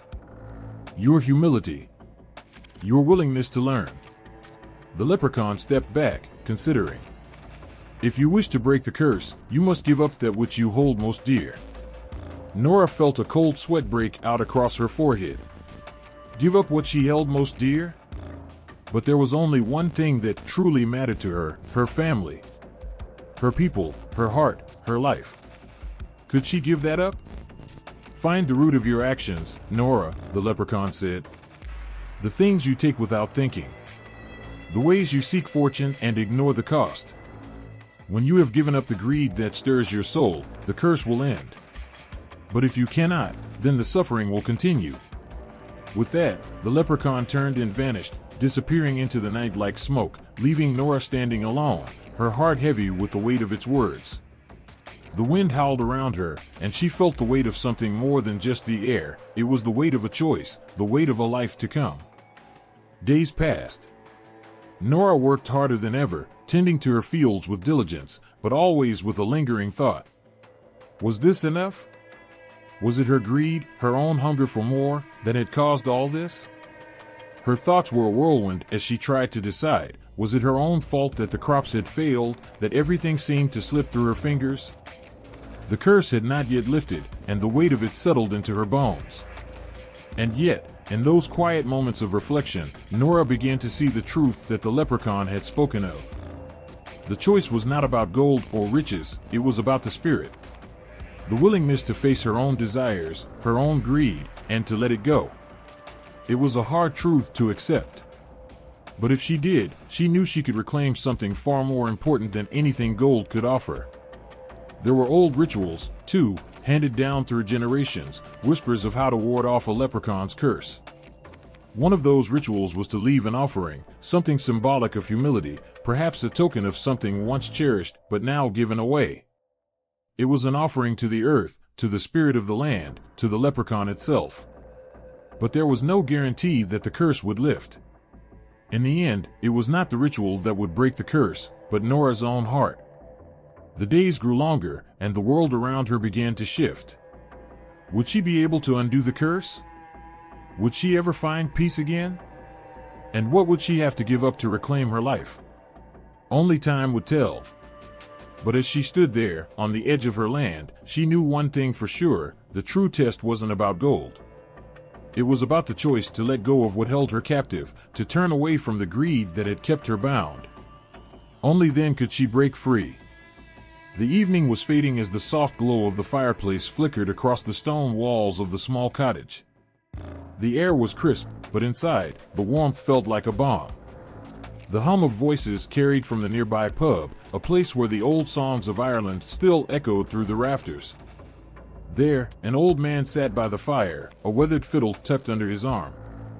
His fingers moved gracefully, playing a tune that seemed to dance through the very air, reaching out and pulling at the heartstrings of anyone who listened. And then, a voice broke through the melody, soft but unmistakable. It was a voice that had been passed down through generations, a voice that carried the weight of ancient stories, of lost loves, and timeless legends. Leprechaun, she sang, her voice wavering between joy and sorrow, as if the very mention of the word was both a blessing and a curse. The words of the song spilled into the room, weaving a tale of a leprechaun's treasure, hidden deep within the heart of the misty hills. But it was more than just a story of gold and riches. It was a tale of yearning, of longing for something just out of reach, of chasing something that would forever slip through your fingers. The music swirled, and for a moment, the audience was transported, caught between the realms of the living and the spirits of the past. This was the world of Irish poetry and ballads, stories of leprechauns that went beyond the gleam of gold and the tricks they played. These tales carried the essence of Ireland itself, the land, the people, the struggles, and the dreams. In every lyric, every verse, there was a soul laid bare, and the leprechaun was no mere figure of myth. He was a reflection of something much deeper. The leprechaun in these songs wasn't just a mischievous trickster. He was the spirit of the land, the guardian of its secrets. He was both a blessing and a warning, an embodiment of the delicate balance between fate and fortune. The story spoke of those who had crossed his path, of those who had sought to outwit him, and of those who had paid the price for their greed.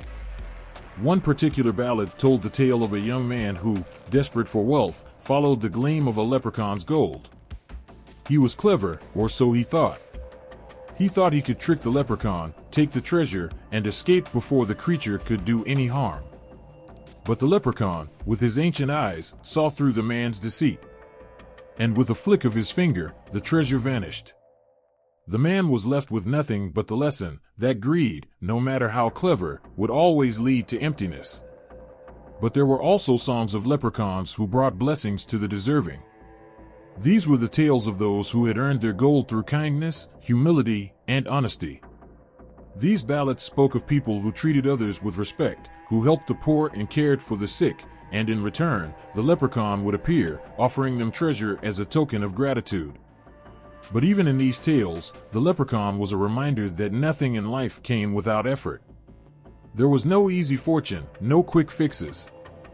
The leprechaun in these songs was not just a figure of folklore, he was a mirror reflecting the struggles and hopes of the Irish people. The ballads were filled with longing and loss, with the beauty of the land and the sadness of exile. The leprechaun, with his trickery and his treasure, was both a symbol of the elusive dreams of the Irish and a warning against the dangers of wishful thinking. The people sang of him not just for entertainment, but to remind themselves of the balance between the desire for wealth and the need for humility.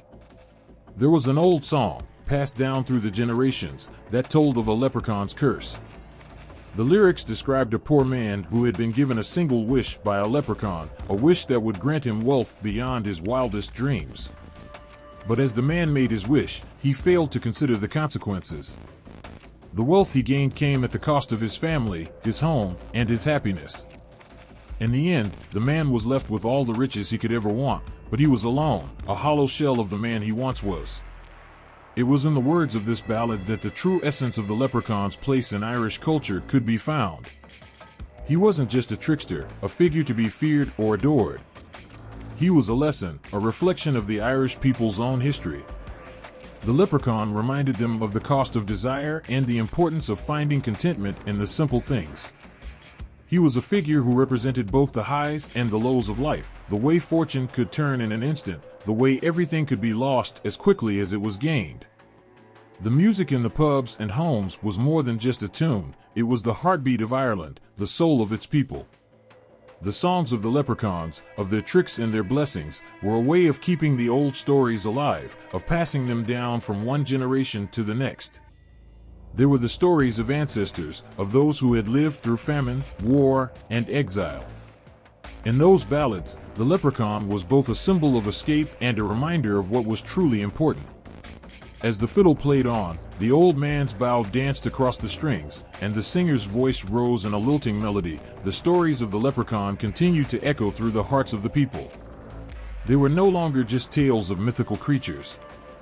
They were part of the very fabric of Irish life, reminding everyone who listened of the importance of humility, the dangers of greed, and the beauty of living with gratitude. And as the night wore on, and the last notes of the song faded into the quiet of the evening, there was a sense of something unspoken lingering in the air. Something timeless. Something that connected all those who had come before, all those who lived now, and all those who would come after.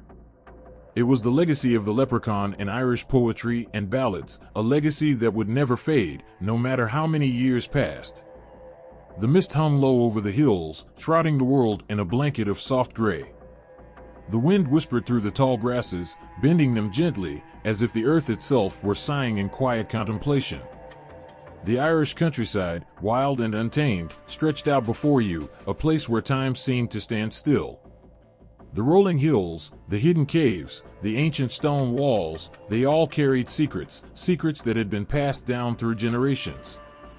There, in the heart of the land, was the promise of something extraordinary, something beyond the ordinary world of men. A flicker of movement, the slightest rustle in the leaves, the faintest echo of laughter carried on the breeze. And if you were lucky, or unlucky, depending on how you looked at it, you might catch a glimpse of the elusive creatures that called this place home. Leprechauns. The land, with its hills and caves, wasn't just a backdrop to these stories, it was a living, breathing part of the legend. These geographical features were more than mere landmarks, they were sacred sites, places where the veil between the ordinary world and the magical realm grew thin. It was in these hidden crevices, in the cool shadows of ancient caves, that the leprechauns were said to dwell, guarding their treasures with a cunning born of centuries of solitude. The caves, dark and mysterious, were the heart of the legends. It was said that beneath the hills, in the deepest, most hidden places, leprechauns hoarded their gold, guarded fiercely by the very earth itself. Few had ventured into these caves and returned, and fewer still had seen the creatures who dwelled there. The ones who did come back spoke of a strange, eerie feeling, as though the land itself had reached out and touched them, whispering secrets that could never be fully understood. But the hills too had their place in the lore. The hills, dotted with ancient stone circles and weathered cairns, were said to be the homes of the Leprechauns.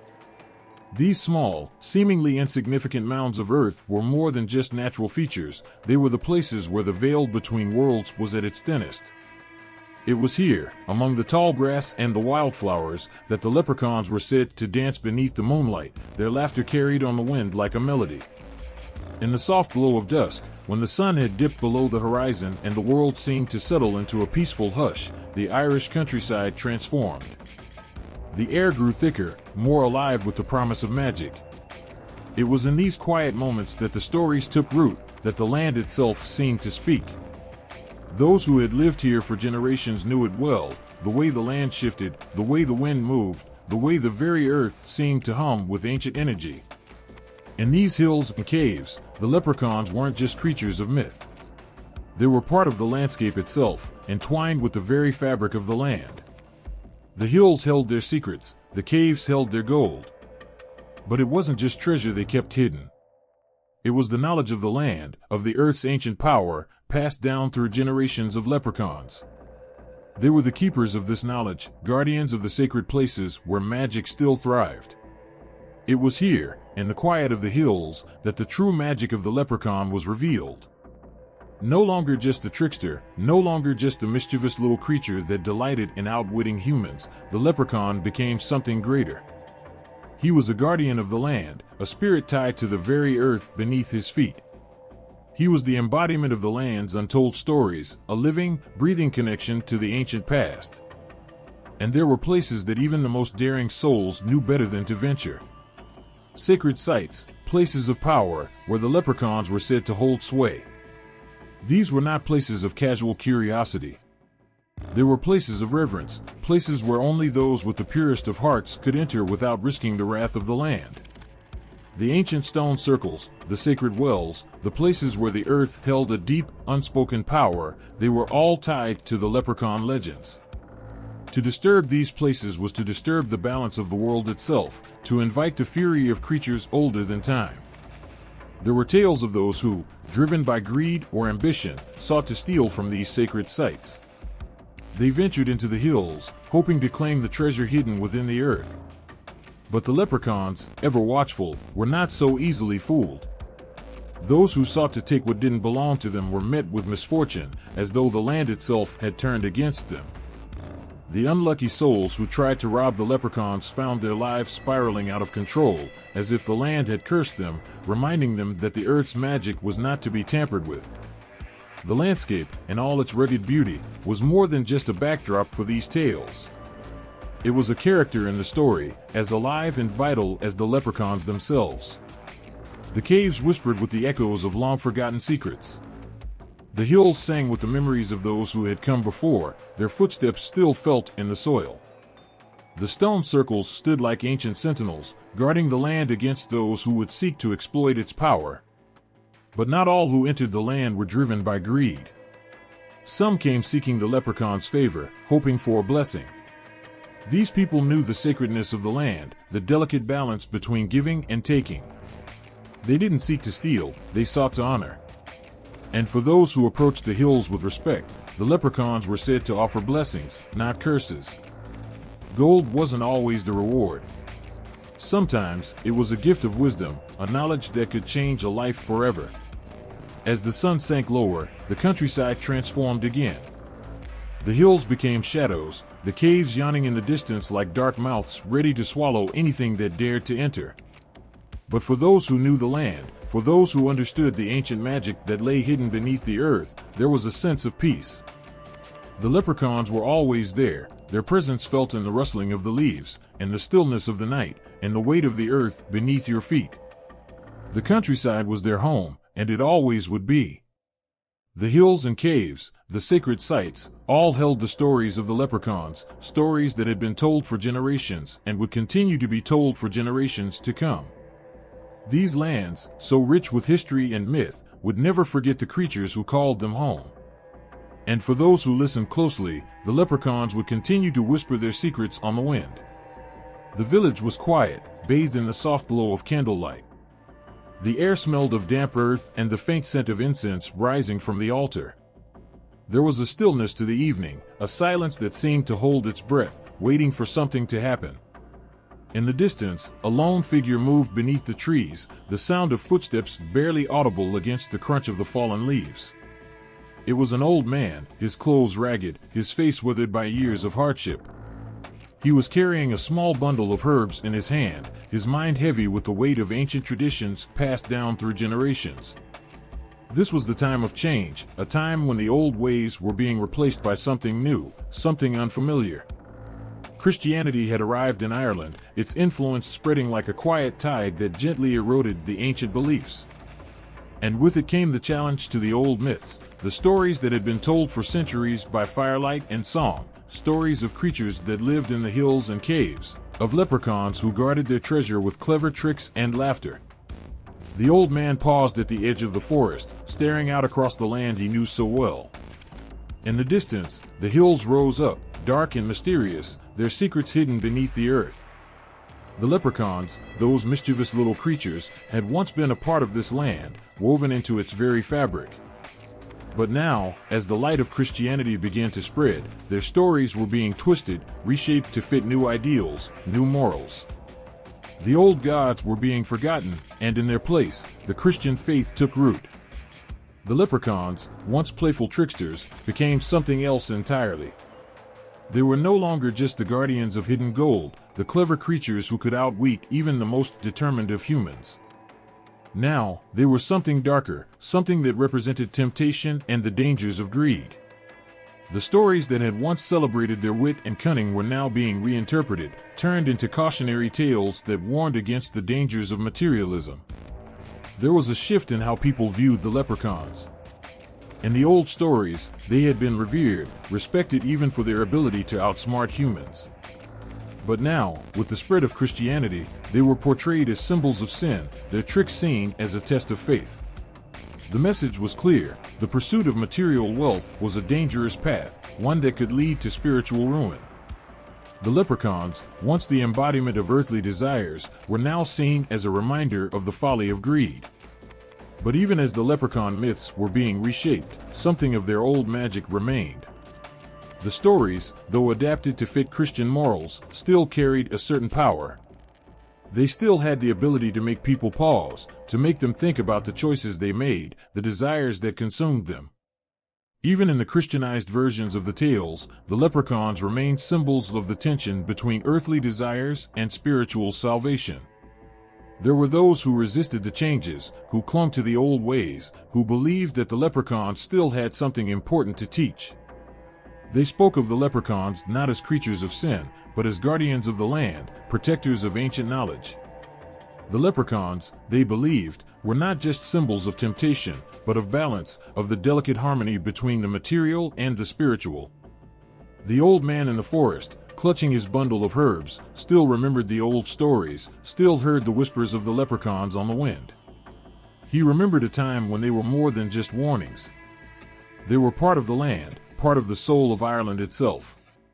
In the villages, the church bells rang, their sound echoing through the hills. People gathered in the small stone churches, their eyes turned toward the altar, where the priest spoke of salvation, of the path to eternal life. But even as the words of the priest filled the air, there were still those who held on to the old beliefs.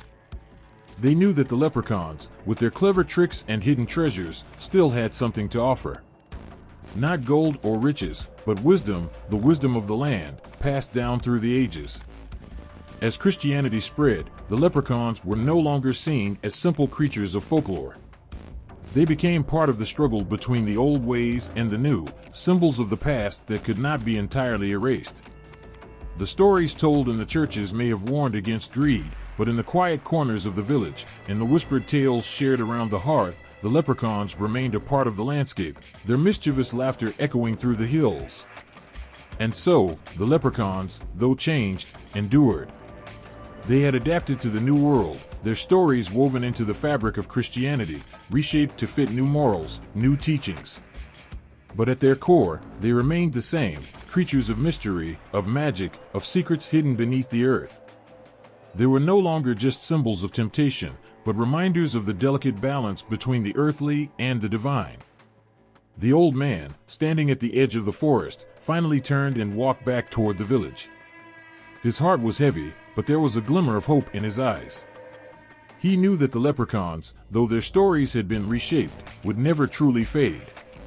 They were part of the land, part of the very soul of Ireland, and nothing could take that away. The flicker of torchlight cast long shadows across the stone walls of the monastery.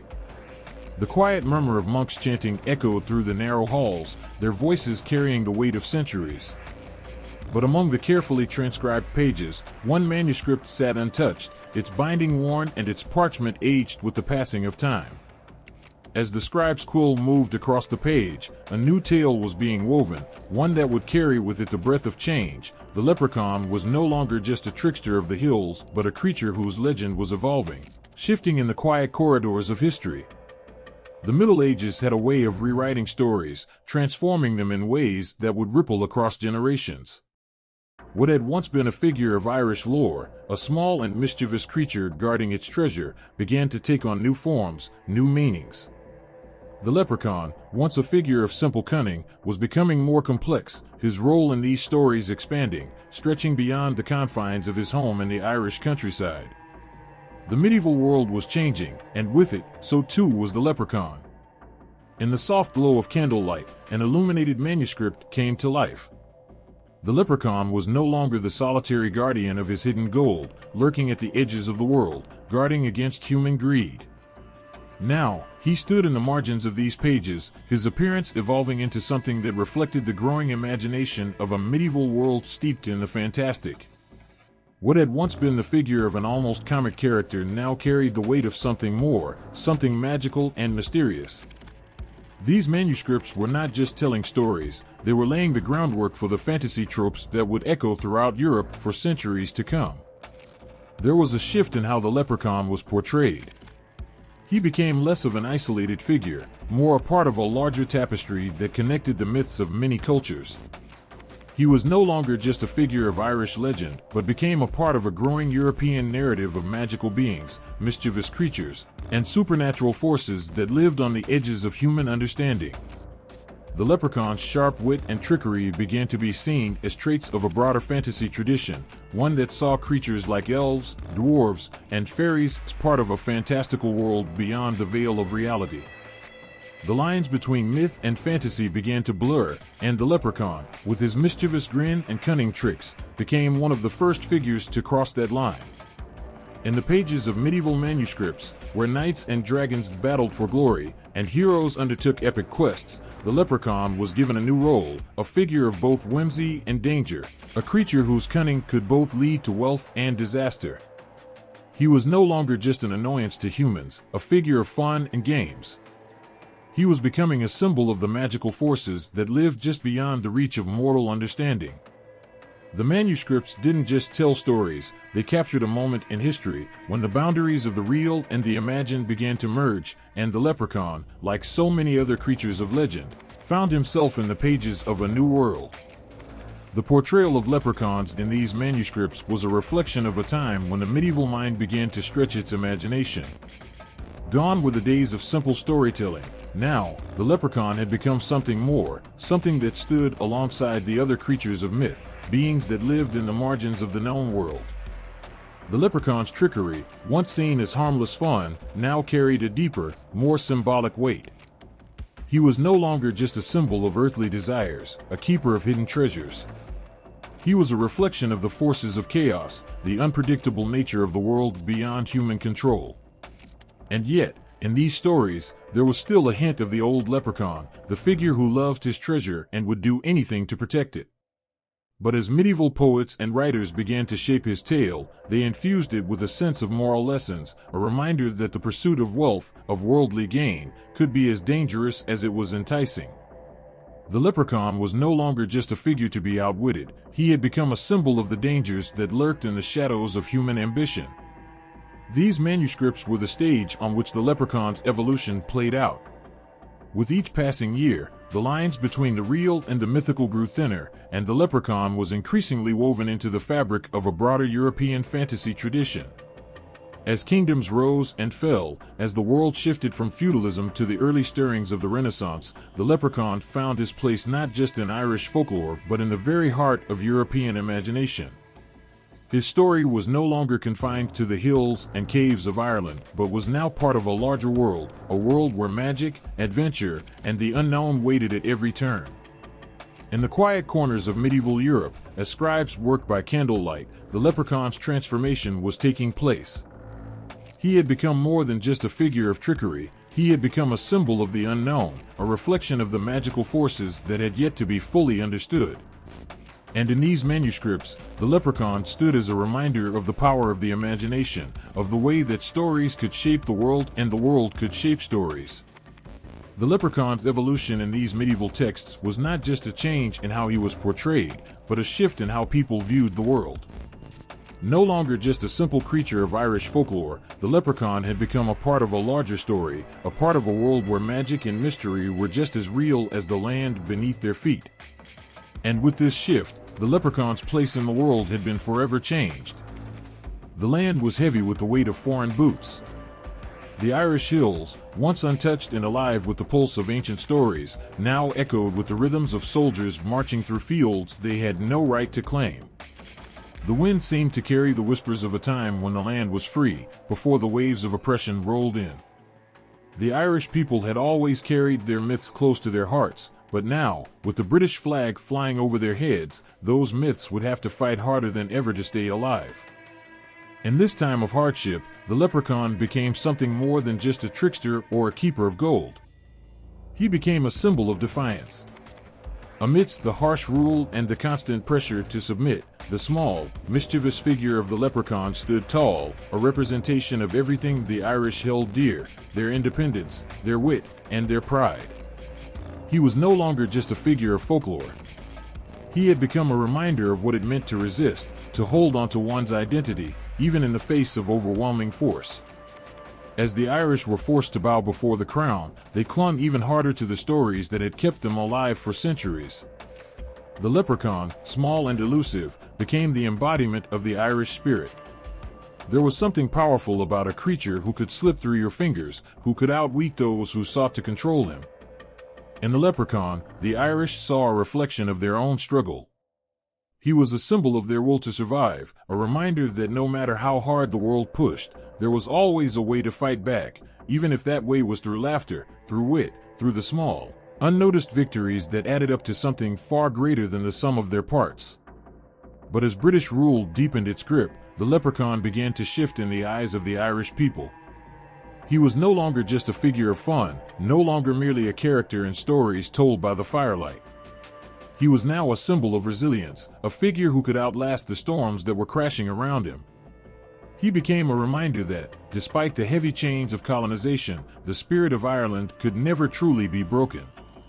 In the shadow of foreign rule, the leprechaun's role in Irish folklore took on a new urgency. He wasn't just a creature of mischief anymore. He had become a symbol of the Irish heart, small, clever, and, above all, stubborn. The British might have marched through the land, but the leprechaun, elusive and cunning, had remained untouchable, a figure who could not be contained. And in him, the Irish saw their own ability to endure, to outsmart, to survive. As the British attempted to erase the very essence of Irish culture, the leprechaun's place in the hearts of the people grew more sacred. He became more than a figure of folklore. He was now a beacon of hope, a light in the darkness. His tales were no longer just for entertainment, they were for survival. In every twist of his mischievous grin, and every tale of him slipping away from those who sought to capture him, the Irish people saw their own fight for freedom reflected. The leprechaun was not just a symbol of Irish identity, he was a testament to the resilience of a people who refused to be forgotten, who refused to be swallowed whole by the forces that sought to consume them. But even in the darkest hours, there was a flicker of light. The British might have tried to impose their rule, but the Irish had something that no foreign army could ever take away: their stories. The leprechaun's laughter echoed across the fields, over the rivers, and through the hills.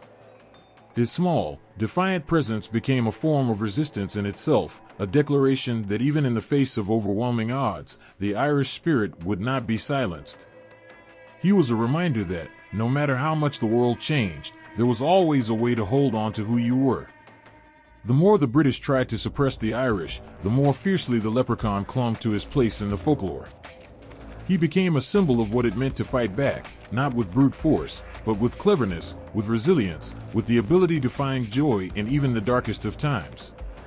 The British might have held the power, but the leprechaun, with his elusive nature and his trickster ways, showed the Irish that there was more than one way to fight. As the Irish were pushed to the edge, the leprechaun stood as a reminder that, no matter how small, no matter how seemingly insignificant, there was power in resilience. He was a creature of mischief, yes, but also one of survival. His ability to slip away, to evade capture, became a metaphor for the Irish people's ability to endure, to hold on to their identity and their culture even when the world around them seemed intent on erasing it. In this new chapter of Irish history, the leprechaun was no longer just a figure of folklore. He had become a symbol of resistance. He was a reminder that no matter how much the world tried to change the Irish people, they would always find a way to hold on to what was theirs. The leprechaun's trickery and cunning were no longer just the tools of a mythical creature, they were the tools of a people fighting for their freedom. And at every whispered story, every shared tale of the leprechaun slipping through the fingers of those who sought to capture him, the Irish found a flicker of hope. The British might have come with their armies, their power, and their might, but they could not capture the leprechaun. They could not crush the spirit of the Irish people. And in the leprechaun's defiance, the Irish people found a reflection of their own. The leprechaun had become something more than just a character from a story. He had become a symbol of everything the Irish had lost, and everything they still had left to fight for. The air was thick with the scent of coal smoke and the weight of change. In drawing rooms across London, with their velvet drapes and ornate chandeliers, a new fascination was stirring. The Victorians, with their world of steam and industry, began to turn their gaze to the past, seeking comfort in old tales and forgotten lands. They were drawn to Ireland, a land they knew through only stories, stories rich with magic and mystery, tales of fairies and little men in green coats with gold tucked safely away in the recesses of the earth. Among these stories, one stood out, small but mighty, the leprechaun. It was during this time that the leprechaun found himself elevated, transformed from a mere figure of mischievous legend into something far grander, more romantic. In the Victorian mind, he became more than just a trickster. He became a symbol of the past, a relic of an ancient, magical world that had been lost in the wake of modernization. The leprechaun was no longer just a creature of the Irish countryside. He became a link to a time when the world was still full of wonder, when magic was real, and where anything was possible if you only believed. The Victorians, so consumed by the bustle of industrialization and the weight of their own growing empire, found something deeply comforting in the stories of the leprechaun. He represented a simpler time, a world untouched by the steam engines and factories that filled their daily lives. In the bustle of their urban existence, they sought solace in tales that harkened back to a world of rolling green hills, mist-filled mornings, and the quiet whisper of ancient folklore. Literature during this time bloomed with romanticized versions of Irish mythology, and the leprechaun found his way into the hearts and minds of Victorian readers. Writers, eager to capture the essence of a world they could never fully understand, turned to these tales for inspiration. Their words, crafted with the intention to evoke nostalgia for a time that was slipping away, transformed the leprechaun into something more. He was no longer just a cheeky little man guarding his gold. He became a keeper of Irish identity, a symbol of resilience in the face of colonization and change. In the poetry and prose of the time, the leprechaun became a figure to be admired, a quirky, stubborn character who stood in defiance of the modern world. His small stature, his sharp wit, and his cleverness became traits that represented the Irish people themselves, people who had survived centuries of struggle, who had faced oppression and hardship, yet had remained unbroken, like the leprechaun in his hidden caves and valleys. One work that brought the leprechaun into the limelight during this era was Thomas Crofton Croker's Fairy Legends and Traditions of the South of Ireland, published in 1825. In this book, the leprechaun was not merely a mischievous character, but a part of a deeper cultural landscape, a link to the ancient magic that was believed to permeate the Irish countryside. Croker's collection of tales painted the leprechaun as part of the tapestry of Irish myth, a creature woven into the very fabric of the country's history. But it wasn't just Croker who found magic in the leprechaun. Other authors too began to weave the little creature into the stories of their time. In the Victorian era, the leprechaun became a symbol of all that was innocent and pure about Ireland, a land untouched by the corruption of the modern world. His antics, while often comedic, held a deeper meaning, a reminder of the magic that still lingered in the world if only people would open their eyes and see it. Yet, as the leprechaun's image grew, it was not without its darker side. The Victorians, in their romanticism, often imbued him with a sense of melancholy, as if to say that this world of magic and wonder could not last forever. The leprechaun's treasure, once a symbol of endless possibility, became a metaphor for something lost, a dream that could never truly be realized. He was a creature of the past, a reminder of a time when the world was simpler, when the mind could believe in the impossible. In this way, the leprechaun became a bridge between two worlds, the world of the Victorians, with their machines and factories, and the world of myth, full of creatures that could never be captured by the harshness of the real world. He stood as a reminder that, no matter how much society changed, there would always be a space for the magic of the old ways, tucked away in the corners of the mind, in the corners of the world. The leprechaun's place in Victorian literature wasn't just about folklore, it was about the Victorians longing for something they could never fully possess. He was a creature out of time, a symbol of a past that was slipping away even as they tried to hold on to it. In stories, the leprechaun's treasure, his gold, was no longer just about wealth. It became about something much more profound. The gold was a reflection of the dreams and hopes that the Victorians held close to their hearts, treasures that could never truly be grasped. Yet in these stories, there was always a glimmer of hope, a reminder that magic was still possible. The leprechaun, with all his tricks and traps, might be elusive, but he was never impossible to find. The Victorians needed him, needed the stories he carried with him, as a way of holding on to a world they feared was disappearing. In the quiet moments of reading, when the world outside seemed too fast, too harsh, the leprechaun provided an escape, a way to step into a land where gold wasn't just currency but a symbol of dreams, and where a clever little man with a laugh like wind chimes could defy the boundaries of time and place. The leprechaun became, in the end, a symbol of resilience. He was small, yes, but his heart was fierce. His presence in the stories of the Victorian era spoke to the same longing that echoed in the hearts of the Irish people, a longing to hold on to the magic that had once defined their world, even if the world around them was changing.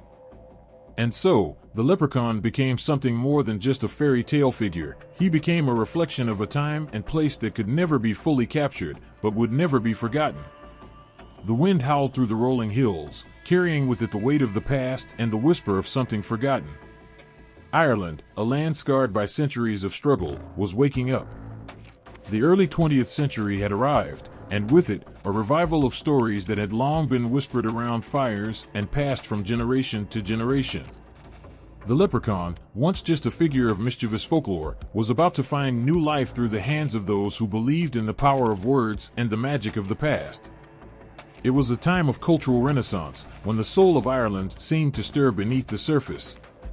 A deep desire to preserve the country's rich heritage, to honor its traditions and stories, gripped the hearts of its people. Among the poets, writers, and thinkers of this time, one name stood out like a beacon: W.B. Yeats. His heart beat for the forgotten myths, for the old tales that had been tossed aside in the rush of modernization. Yeats was determined to breathe life back into Ireland's folklore, and the leprechaun, with all his hidden treasure and mischievous ways, was part of that revival. Yeats saw in the leprechaun more than just a fairy tale creature. He saw a symbol of something far greater, something embedded in the very heart of the Irish spirit. The leprechaun was not just a character to be laughed at, nor was he simply the keeper of gold. He was a part of the land itself, a reflection of Ireland's ancient past, a stubborn reminder that, even in the face of colonization and cultural loss, the spirit of the Irish people could never be broken. In Yeats's hands, the leprechaun transformed. He was no longer just a small, troublesome figure. He became an emblem of the enduring power of Irish identity. Yeats and his contemporaries understood that the country was in danger of losing its traditions, its stories, its culture, its very soul. They were determined to preserve the magic of Ireland's past, to show the world that the ancient ways still held power.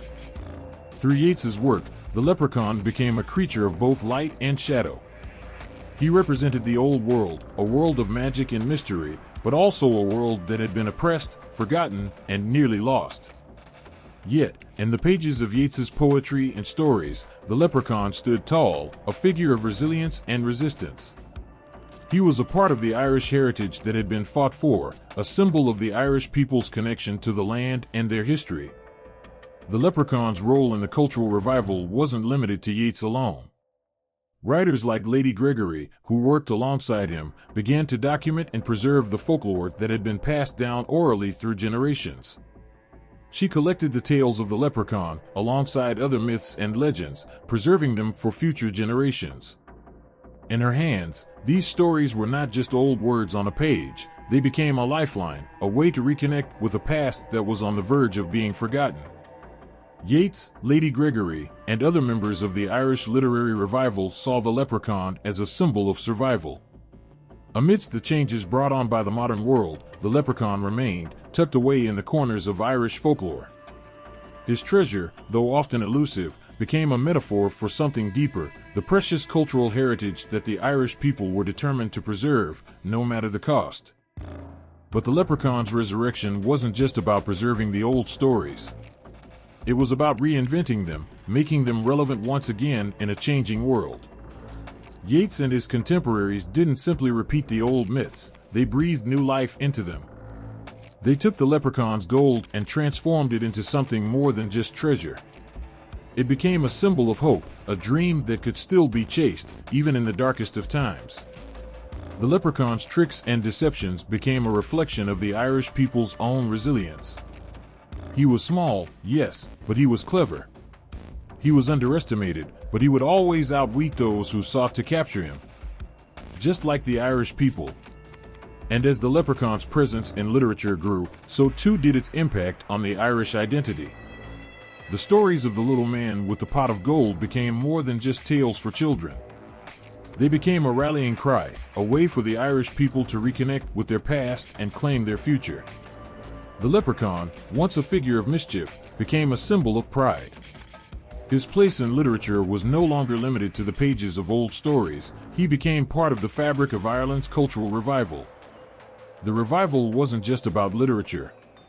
It was a movement, a wave of energy that swept through Ireland, one that sought to reclaim what had been lost and rebuild what had been destroyed. In the stories of the leprechaun, the Irish people found something powerful, a reminder that their history, their culture, and their identity were not things to be forgotten or swept aside. They were things to be celebrated, cherished, and passed on to the next generation. The leprechaun's role in this revival was symbolic. He was the last vestige of a world that had once been rich with magic and mystery. He was a creature of both the earth and the imagination, a figure that could not be contained or controlled. He was the embodiment of Ireland itself, resilient, mysterious, and enduring, no matter how much time or oppression sought to erase him. As the 20th century unfolded, the leprechaun became more than just a figure in a myth. He became a part of the Irish consciousness, a symbol of everything that Ireland had endured and everything that it stood for.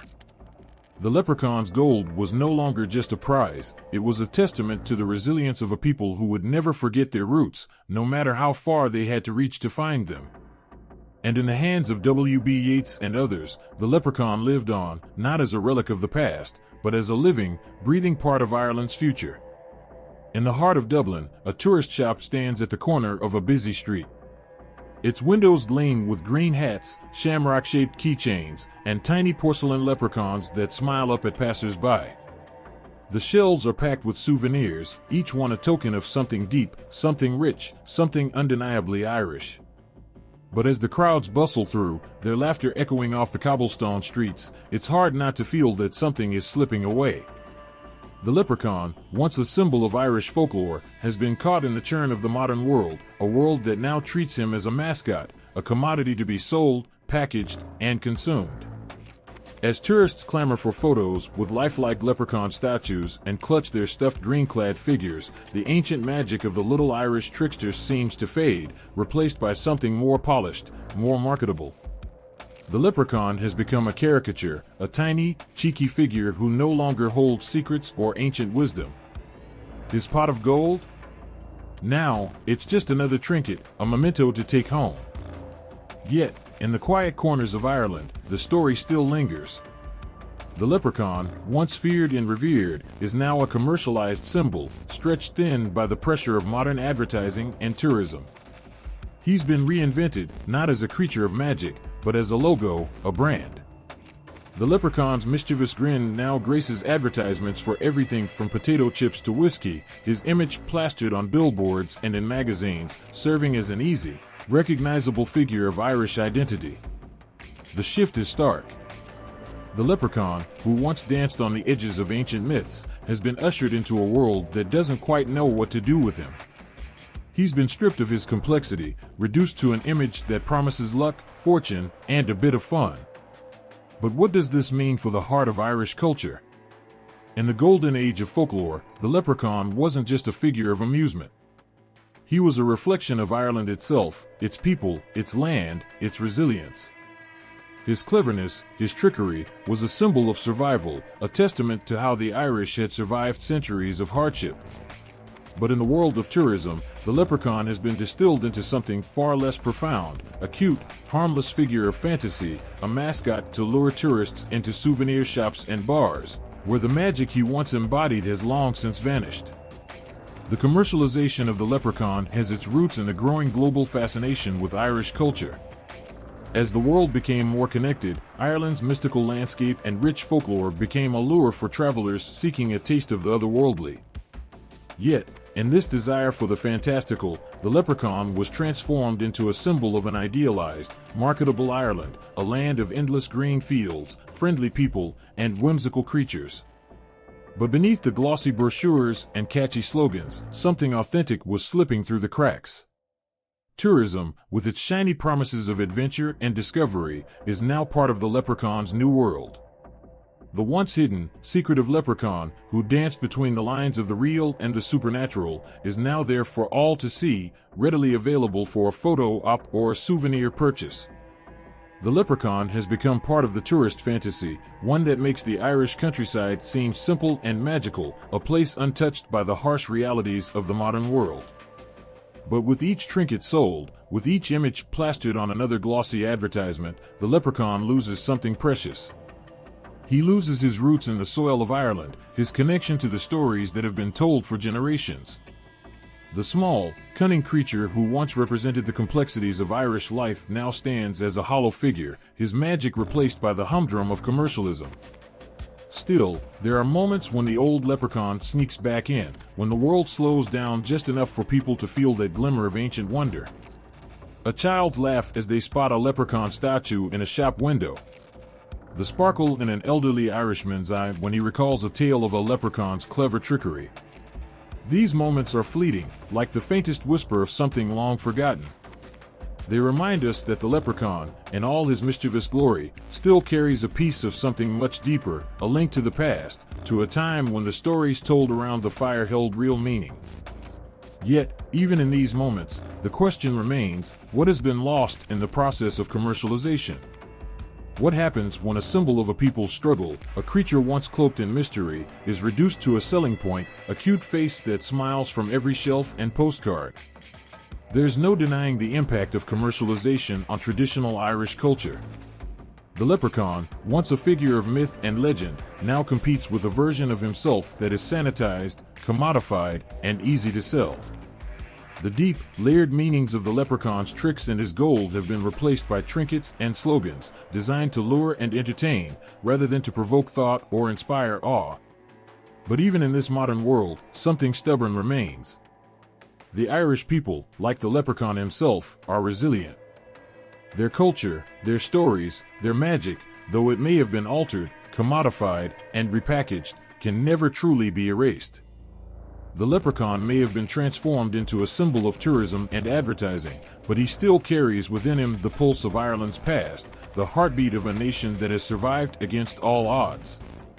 And as the world spins ever faster, as the leprechaun's face grins from another postcard, there's a small, quiet truth that remains. The real magic was never in the gold, never in the souvenirs or the catchy slogans. The real magic was always in the stories, in the people, and in the land that gave birth to the leprechaun in the first place.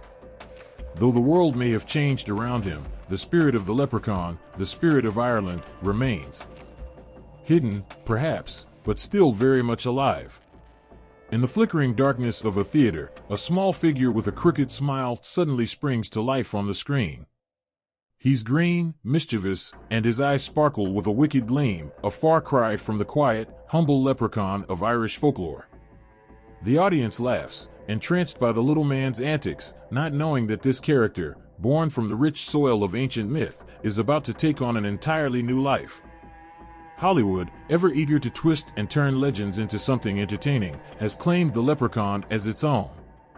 It started innocently enough, a harmless comic relief, a little trickster with a knack for getting into mischief. But soon, something darker began to creep in. The leprechaun's legend, once steeped in the soil of Ireland's ancient hills, began to warp in the heat of Tinseltown's bright lights. With each passing decade, the lovable figure from old tales grew more and more absurd, more outlandish, until the leprechaun became something almost unrecognizable, a creature of horror, a symbol of terror that would make audiences shiver with fear. One of the first Hollywood films to fully embrace the leprechaun's darker side was Leprechaun, 1993, a horror comedy that presented a new breed of the little Irish man, part monster, part trickster. The film's leprechaun was no longer just a jolly figure seeking gold. He was twisted, vengeful, and angry, with an insatiable thirst for violence. This was a far cry from the mischief maker of folklore. The leprechaun in this film was a figure of pure evil, one whose laugh sent chills down your spine instead of bringing smiles. As the decades wore on, the leprechaun became more ingrained in pop culture as a figure of horror. Films like Leprechaun Returns, 2018, continued the trend, playing on the fear and chaos that the little creature could bring. His tiny stature became even more terrifying in comparison to his capacity for destruction. No longer was he just a fun-loving, treasure-guarding sprite. Instead, he became a symbol of chaos and violence. The sweet humor of folklore had been replaced by the grotesque. But what happened to the leprechaun in between all of this? What happened to the mischievous little man, the keeper of secrets and gold, whose wit could trick even the wisest? Was he lost to Hollywood's need for spectacle, for shock and awe? In the hands of filmmakers, the leprechaun was transformed from a creature of wit to a monster, and in the process, his original magic was altered forever. The innocent laughter he once evoked was now replaced by fear, by the dread of the unknown. The leprechaun's small size and hidden world were no longer endearing, they were unsettling, uncomfortable. Of course, not all film portrayals of the leprechaun leaned into horror. In fact, there were moments in the cinematic history of the leprechaun when he became the punchline of jokes rather than the stuff of nightmares. Comedies like Darby O'Gill and The Little People, 1959, painted the leprechaun in a much lighter, friendlier light. Here, he was still a trickster, but the humor in his antics created a softer portrayal. He was mischievous, sure, but his tricks didn't have the same malice. He was more of a foil for the human characters, his antics adding lighthearted fun to the plot rather than fear. This shift in the leprechaun's cinematic portrayal mirrored Hollywood's evolving relationship with folklore. In the earlier decades of film, Irish mythology and its characters were treated with a mix of respect and curiosity. But as the world of film became more commercially driven, the leprechaun, like so many other mythical creatures, was molded into a convenient archetype, something that could be twisted to suit whatever purpose Hollywood needed at the time. And yet, through it all, the leprechaun's enduring presence in popular culture says something powerful. It speaks to the timeless appeal of his character, his ability to evolve and take on new forms. Even as he was recast as a horror figure or a comic foil, the essence of the leprechaun, the sense of mystery, the possibility of treasure and trickery, remained. This creature of Irish folklore, once rooted deeply in the land of myths and legends, had crossed over into the realm of global pop culture. He was no longer just an Irish figure, he had become a universal one, shaped by the demands of the modern world. But there's something tragic in this evolution. The leprechaun, once a figure of profound mystery and ancient magic, now lives in the shadows of pop culture. His gold is no longer a treasure of immense value, but a plot device, a symbol of greed and desire. The cleverness that once defined him is now a tool for violence or comedy, stripping him of the depth he once had. His history, his origins, are often forgotten or reduced to jokes. And yet, despite this, the leprechaun remains a figure who refuses to fade away. He continues to be remade, reinterpreted, and reinvented, a testament to the power of folklore and myth. In Hollywood's hands, the leprechaun has become both a symbol of lighthearted fun and of terror. The little man with the green coat and the mischievous grin has moved through the years, becoming everything from a comedic character to a terrifying villain.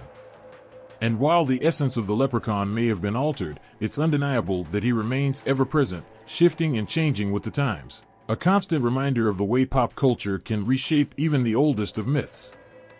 The streets are alive with a sea of green, music fills the air, and laughter echoes in every corner. It's St. Patrick's Day, a global celebration that brings people together, uniting them under the banner of Irish culture. But amid the parades and festivities, a small, mischievous figure often steals the spotlight, the leprechaun. With his bright green coat, buckled shoes, and a pot of gold that seems just out of reach, he has become an enduring symbol of the holiday.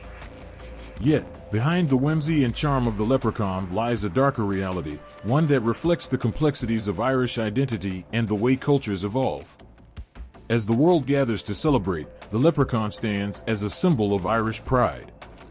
He represents the magic and the folklore that have shaped Ireland's cultural landscape for centuries. But in the sea of celebrations, his true essence often gets lost in a haze of caricatures and stereotypes. The leprechaun, once a trickster and keeper of secrets, is now a jolly little figure, a mascot for everything Irish, from beer to shamrocks. His transformation has been both heartwarming and unsettling, as the true depth of his myth is overshadowed by a globalized, commercialized image. On St. Patrick's Day, the leprechaun becomes a symbol of Irishness, sometimes too easily defined by the colorful shamrocks, the hearty laughter, and the playful chase for gold. But that simplicity overlooks the richness of his origin. The leprechaun was never meant to be just a cute, laughable creature. He was a part of Ireland's deep, mystical past, a guardian of treasures hidden deep within the earth, a figure whose cleverness and wit could outsmart even the most powerful. Yet now, during one of the world's most recognizable holidays, he's transformed into a mere tool for amusement. And it's not just his portrayal that has been altered. The way people view the leprechaun, especially on St. Patrick's Day, reflects broader stereotypes about the Irish. Green beer, drunken revelry, and the image of leprechauns dancing in the streets become shorthand for Irish culture. It's a sanitized version of what it means to be Irish, one that overlooks centuries of struggle, pride, and deep cultural significance. The leprechaun's role in these celebrations, while fun and entertaining, also brings to light the way the world flattens complex histories into something easily consumed, something marketable. In pubs and on parade floats, leprechauns are often painted with exaggerated features, their mischievous smiles amplified to the point of mockery. Their clothes are a costume, their stories simplified into nothing more than a punchline. The festive images that flood the streets and television screens don't just speak to the joy of Irish culture, they reveal how easily traditions can be reduced to symbols. What started as a creature of myth, a symbol of Irish folklore, is now a backdrop for a global party. But what happens to the soul of the story, the meaning beneath the laughter, when it becomes just another element of a commercialized holiday? Behind the festive antics, there's a creeping sense of something lost. The leprechaun in the streets of New York, Chicago, or Sydney isn't the same as the one who once roamed the Irish hills.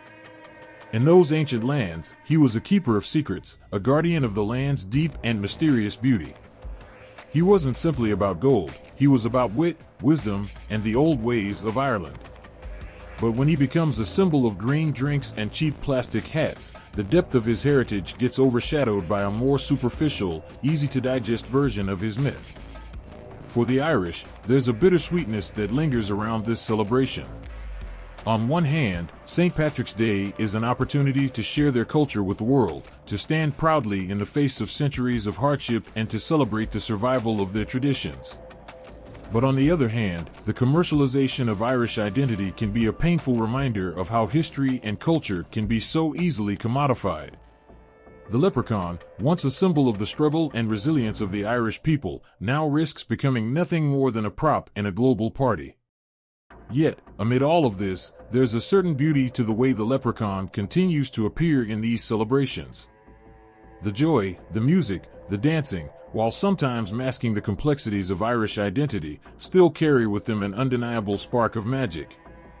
People still smile when they see the little green man, even if he's a mere shadow of his original self. There's a connection to something deeper in the air, something that transcends the stereotypes and the commercialization. The laughter, the community, the shared experience, all serve as a reminder of the power of folklore, and of how stories, even when altered, still manage to capture hearts. But it's in the quiet moments, when the parade floats have disappeared and the green beer has been replaced with the calm of night, that the leprechaun's true power is most felt. Beyond the stereotypes, beyond the costumes, he still holds a place in the hearts of those who remember. For the Irish, the leprechaun is a reminder of the richness of their past, a symbol of a land filled with mystery, struggle, and magic. Even when the world reduces him to a commercial mascot, there's a spark of the old spirit that remains, stubborn and unyielding. As the global celebration of Irish culture continues to evolve, so too does the leprechaun. Whether seen as a playful trickster or a symbol of deeper heritage, he endures, capturing imaginations around the world.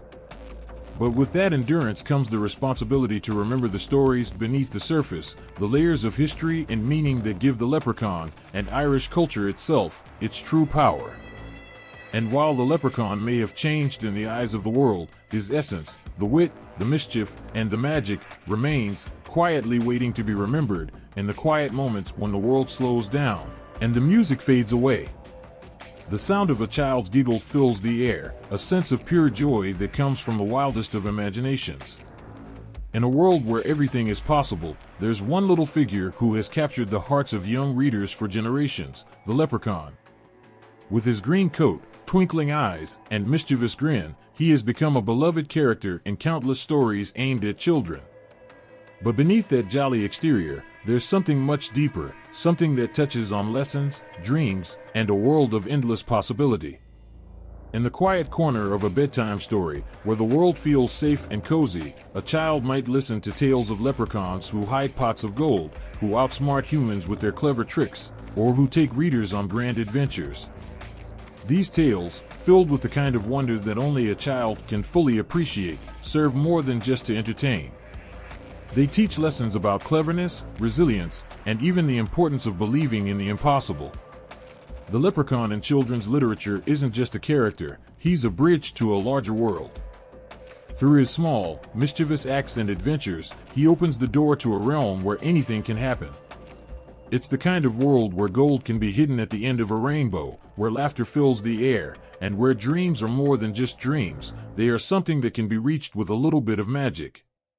These stories plant seeds of imagination in the minds of young readers, inviting them to believe that the ordinary world can be transformed into something extraordinary.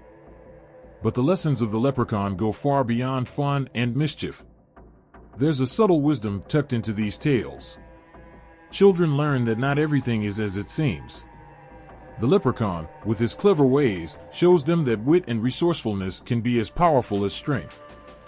He teaches that sometimes, the greatest treasures aren't the ones that glitter and shine, but the ones that come from within, the friendships we form, the lessons we learn, and the courage to stand up and take on the world, no matter how small we may be. The stories of leprechauns in children's literature are a reminder that magic is never far away. It exists in the way we see the world, if we open our eyes wide enough. A leprechaun doesn't need to be feared or dismissed as a mere trickster. He's a guide, a way to lead children through a landscape where the lines between reality and imagination blur. Through his tricks and escapades, children see that even the smallest person can change the course of the story, that with a little wit, they too can find their way through life's challenges. But it's not just about the lessons. There's something magical in how these stories allow children to step into a world that feels like their own but isn't quite. The leprechaun, as he dances between the world of fantasy and reality, allows children to imagine a place where their dreams aren't confined to the limits of what they know. In his tiny footsteps, there's a whole universe waiting to be discovered, a place where anything is possible, where the rules of logic bend and twist. It's a world where rainbows are real, where magic is just a whisper away, and where anything can happen. In books like The Leprechaun's Gold or Leprechaun in Late Winter, young readers are taken on journeys where they learn that sometimes what they wish for isn't exactly what they need. Through encounters with these trickster figures, children realize that every choice has consequences, that sometimes the path to happiness isn't as clear as it seems, and that trust and loyalty can be found in the most unexpected of places. The leprechaun, in his quirky and playful way, teaches about human nature, about greed, generosity, and the delicate balance between wanting and having. The stories are also an invitation to wonder. They don't just teach lessons, they ignite something deeper, something that stirs in the soul of every child: curiosity. What if, just beyond the garden gate or at the edge of the forest, there really is a leprechaun waiting to show them the way to hidden treasures? What if they, too, could go on an adventure like the ones in the books, finding secret places and magical creatures along the way? The leprechaun is not just a symbol of magic but a symbol of possibility, reminding children that the world is bigger than they think, filled with wonder waiting to be uncovered. But amid the fantastical elements, there's a quiet sense of responsibility woven through these stories. As the children in these tales encounter the leprechauns, they often must face their own choices. When given the chance to gain something precious, they realize that true happiness doesn't come from taking, but from understanding and sharing. These moments of reflection, when a child considers the moral of the story, are some of the most powerful. The leprechaun, through his tricks and antics, shows them that the greatest rewards in life are often not the ones they can see or touch, but the ones that come from their own actions, their own hearts. The leprechaun's role in children's literature also speaks to the universal themes of growth and discovery. Just as the child learns about the world, so too does the leprechaun grow in the stories. He might start as a small, mischievous creature, but by the end of the tale, he is often something more: an ally, a teacher, a symbol of what happens when one believes in the impossible. Through their adventures together, children and leprechauns alike are shaped by the journey. The stories invite young readers to think critically, to understand that the world is not always what it seems, and that their choices matter. And as the last page is turned, as the lights fade, and the child is tucked into bed, the leprechaun lingers in the mind, just a little bit longer. He may be small, but the lessons he leaves behind are anything but. In the world of children's literature, the leprechaun stands as a symbol not only of magic and mischief, but of something far more precious: the power of imagination, the courage to be different, and the ability to dream of things that no one else dares. He teaches, he entertains, and most importantly, he reminds every child who reads his stories that, just like them, even the smallest can make the greatest difference. The laughter rings out, echoing through the streets, bright and carefree. People wearing green hats, shirts, and shamrocks smile as they walk down the road, pint glasses clinking in the air. It's St. Patrick's Day, a global celebration, where the world comes together to celebrate Irish culture, with one tiny figure taking center stage: the leprechaun. He's everywhere, from the floats to the advertisements, from the parades to the souvenirs. But underneath all the joy, there's a deeper question that lingers like a shadow. Is this celebration? Or is it something more dangerous? Has the leprechaun become a symbol of cultural appropriation, a hollow image turned into a global commodity, stripped of its true meaning? The leprechaun has traveled far from his roots in Irish folklore. What was once a small, trickster figure, part of ancient stories and old myths, is now plastered on t-shirts, mugs, and chocolates, a mascot for a holiday that's about more than just fun and celebration. The debate swirls like a storm, with voices both calling for the preservation of the true Irish spirit and others arguing that the leprechaun, in all his mischievous glory, is simply a harmless part of global culture. But the reality is more complicated than that.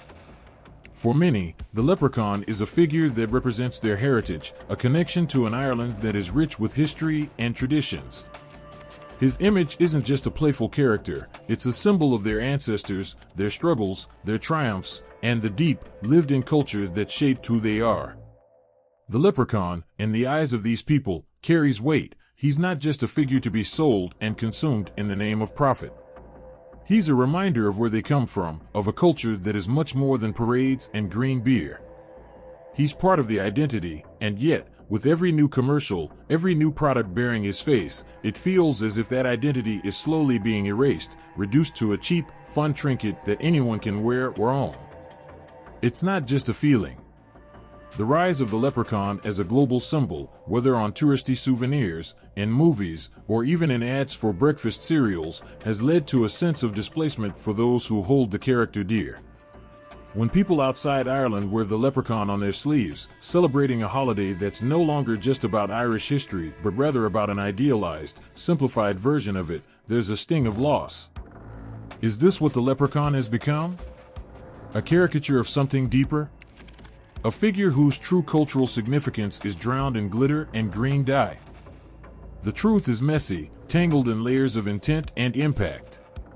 On one side, there are those who argue that using the leprechaun in global celebrations is a form of honoring Irish culture, spreading awareness and pride across the world.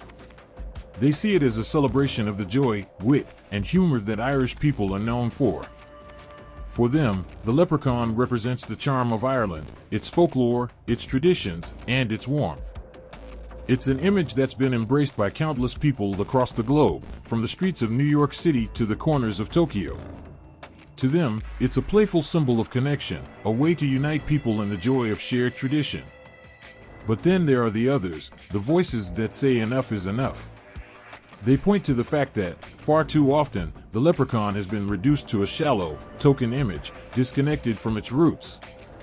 How many times have we seen the leprechaun turned into a simple punchline, a character whose essence is lost in the noise of commercialization? How many more mugs, figurines, and party decorations must be sold before we forget that the leprechaun was once a symbol of Irish history and resilience, not a cute face on a promotional poster?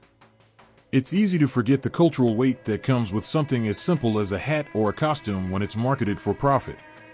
As the image of the leprechaun spreads, it begins to evolve, sometimes taking on a life of its own.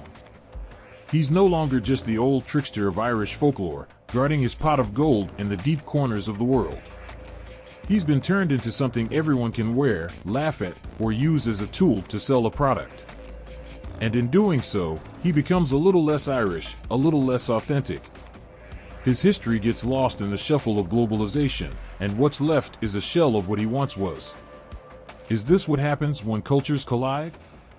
When commercialization takes over the heart of a tradition, diluting it into something that's no longer recognizable? But there are efforts, too. Among the Irish people, there are voices that rise up, calling for the preservation of the leprechaun as something sacred, something to be respected. It's not enough to simply wear a green costume or buy a trinket with his face on it. It's important to remember where the leprechaun came from, the stories that shaped him, the meanings behind the mischief. There are those who work tirelessly to educate the world about the deeper significance of Irish folklore and how it's being lost in the commercialization of the leprechaun. They push for a return to authenticity, urging people to look beyond the smile and the tricks, to understand the real value of the leprechaun, not as a global mascot, but as a cultural icon.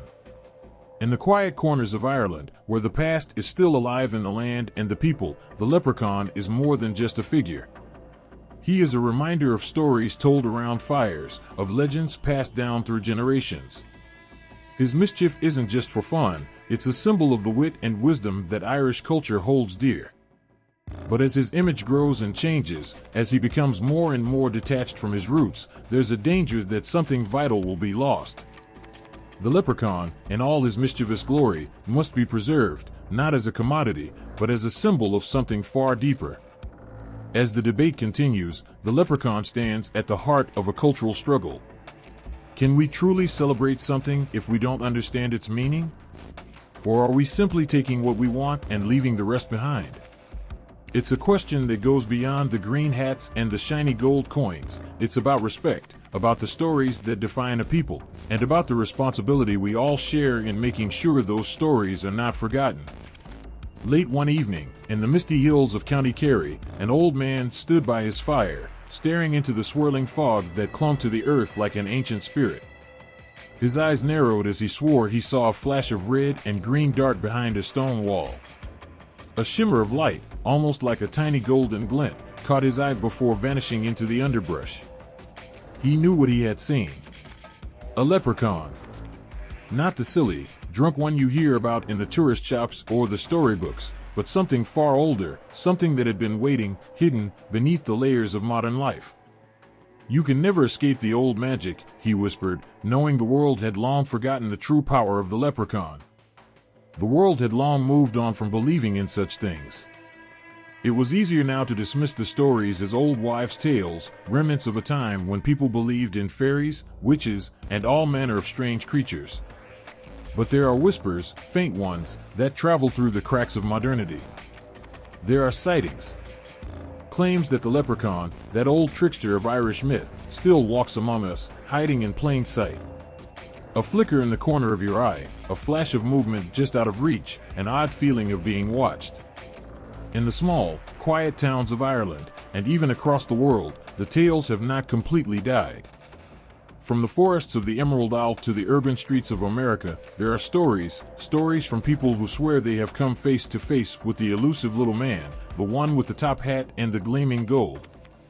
Some say they've heard his tinkling laughter on the breeze. Others claim to have glimpsed his tiny figure darting through the trees, so fast it seems impossible for something so small. Some swear they've even seen the flash of his shiny boots or caught a fleeting glimpse of his mischievous eyes, twinkling with secrets and old magic. There was one woman who swore she had seen him in a small village on the outskirts of Dublin. She had been walking home from the pub late one winter's night when she saw him, a little figure, no taller than her knee, standing in the shadows near an old stone wall. The light from the street lamp caught his face for just a moment, and she said it was like looking at an old friend. His sharp, clever smile, his eyes twinkling with secrets only he knew. Before she could move closer, he was gone, vanishing like a whisper in the wind. She ran to her neighbors, out of breath, recounting the story, only to be met with laughter. But she knew what she had seen. She wasn't mad. He was real. He was there. But the sightings don't stop there. From the ghost stories passed down in sleepy villages to the urban myths shared in whispered tones across darkened bars, the leprechaun continues to appear in the shadows, hiding just out of reach, watching us. In places where the old stories are still told, where the earth is still thick with the ancient energy of the land, there are accounts, some from people too proud, too stubborn to be fooled by modern cynicism. These people, they tell the stories like it's second nature. Their eyes gleam with a knowing look, and in their voices is a certainty, an unwavering belief that the leprechaun, far from being a relic of the past, is still alive. Still out there. Folklorists are torn by these modern-day claims. For some, these stories are nothing more than urban myths, fabrications fueled by nostalgia and the hunger for a simpler, more magical time. These experts point to the human tendency to hold on to belief, to seek meaning in the unknown. They argue that our minds, craving wonder and mystery, continue to invent creatures like the leprechaun, much like they invent ghosts, monsters, or any other fantastical beings. The urban legends are just another way of coping with a world that is too fast, too modern, too disconnected from nature. But there are others, the scholars who spend their lives studying these stories, who look at these claims with a different lens. They argue that these sightings, no matter how strange, should not be dismissed so easily. They speak of the deep, ancient connection between humanity and the supernatural, a connection that still pulses through our culture, even as we move forward into an increasingly technological world. They say that myths like the leprechaun are not just tales from the past, they are alive in our consciousness, seeping through the cracks of modernity. Perhaps the leprechaun is not just a creature from the past, but an echo of something much older, a being that lives in the spaces between worlds. The folklore experts, too, are captivated by the way these sightings mirror the old stories. People who claim to have seen the leprechaun often describe him in the same way: small, dressed in green, with a sharp, knowing look in his eyes. He's always mischievous, always watching, always hiding just out of reach, as if daring you to catch him. It's as if the leprechaun of today is the same leprechaun from centuries ago, unchanged by time, undisturbed by the rise of technology, still lingering in the corners of the world where magic still clings. The stories, though, are not always so innocent. Some are darker, more unsettling. There are accounts of people who claim the leprechaun has a different purpose now, one that is less about fun and mischief and more about warning, about watching over us. People who have encountered the leprechaun in their dreams, or even in real life, speak of a strange, unexplainable feeling of dread, of something ancient and knowing in the leprechaun's gaze. Some say he has the power to make terrible things happen, his tricks not just playful but cruel. The leprechaun's gold, once a symbol of fortune and luck, is now seen as a curse. People who encounter him are left with an odd, lingering sense of unease, as if they've crossed the line, stepped into a world where the rules are not their own. But still, the sightings continue. The stories never end. Maybe it's the power of the human imagination, the way we are drawn to the unknown, or perhaps there's something deeper happening. Perhaps the leprechaun, like all great myths, will never truly die.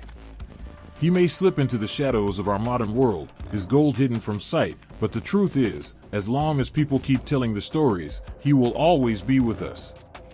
Whether as a myth, a trickster, or something far more powerful, the leprechaun remains in the hearts of those who believe, quietly waiting for his next appearance. In the heart of the New York City skyline, with its towering glass buildings and bustling streets, an old woman sat in a small apartment on the outskirts of Brooklyn. She had lived there for decades, her Irish accent thick like the fog that once clung to her childhood home in County Cork. On a shelf, above her kitchen sink, sat an old porcelain leprechaun, its paint faded from years of sunlight and dust. To anyone else, it was just a knick-knack, a relic of a forgotten time. But to her, it was more than that. It was a link to a past, a piece of home, tucked away far from the land she'd left behind. She often told stories to her grandchildren, stories of magical creatures, of leprechauns hiding their pots of gold in the hills, and of fairies that danced under the moonlight. "It's in our blood," she would say, her voice low, filled with the weight of generations. Her grandchildren didn't fully understand. They had been born in America, raised in the fast-paced rhythm of a country that didn't have time for old tales. But she made sure they listened. Even if the world around them had changed, even if Ireland seemed a distant memory, she would not let the old magic slip away. The leprechaun was a part of her story, a part of the story of everyone who had crossed the ocean, leaving behind the rolling green fields of Ireland.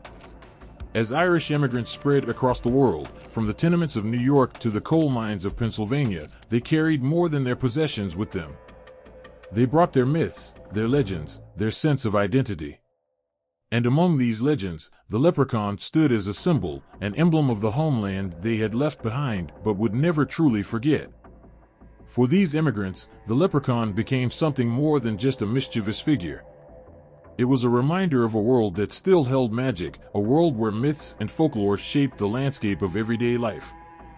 They would tell their children, their grandchildren, of the little man who hid his gold, not just to teach them about the leprechaun's tricks, but to teach them about resilience, the way the Irish had clung to their culture in the face of hardship. Even in the harshest conditions, and the most unfamiliar places, they could still hold on to something that connected them to their roots. The tales of leprechauns were not just stories. They were survival mechanisms. They were ways to remind the Irish of the strength of their heritage. In a world that often sought to erase their identity, these stories of mischievous little men with their pots of gold and sharp wit became a beacon, guiding them through the dark times. In places like Boston and Chicago, where Irish immigrants built new lives, the leprechaun became a symbol of the Irish spirit. Despite the difficulties of life abroad, the Leprechaun's legend offered comfort. It was a reminder that magic still existed, even if it wasn't always visible. It was also a reminder that the Irish had a unique, resilient sense of humor, one that could find joy in the smallest moments, even when life seemed tough. But there was more to it. The leprechaun, in its many forms, began to weave itself into the fabric of the broader Celtic identity. In the face of global change, the Irish immigrants didn't just preserve their own lore, they helped to shape the larger Celtic narrative. The leprechaun, once just a figure from Irish folklore, took on new meaning as it spread to other Celtic communities, Scotland, Wales, and even the Isle of Man. Each place added its own spin, blending the old stories with new interpretations, until the leprechaun became a symbol of the wider Celtic world. In these communities, the leprechaun wasn't just about trickery or gold. It was a symbol of heritage, a connection to a distant past, a thread that tied generations together, no matter how far apart they were. The stories became a way to celebrate Celtic pride, to remind each other that no matter where they went, they were part of something greater. The leprechaun was a piece of their shared history, a creature that, despite the passage of time, had remained timeless. There were moments when the stories seemed to come alive. An Irish-American man, at a parade in Chicago, caught a glimpse of a little man in a green suit, standing among the crowd, his eyes twinkling with mischief. At first, he thought it was a costume, part of the St. Patrick's Day festivities. But then, the man smiled, nodding as if to acknowledge some shared secret. In that instant, the leprechaun wasn't just a story. It was alive, a part of the celebration, a part of the magic that had traveled from Ireland to America, from the fields of the old country to the streets of the new. For those who had left Ireland behind, the leprechaun served as a bridge. It was more than just a myth, it was a piece of home, a way to hold on to something that couldn't be touched. In the cities of America and beyond, the Irish diaspora found ways to make the leprechaun their own, to shape it into something that fit the world they lived in. And through the years, the leprechaun became a symbol not just of Irish culture, but of the broader Celtic identity, an identity that refused to fade, that refused to be forgotten, no matter how far across the world it traveled.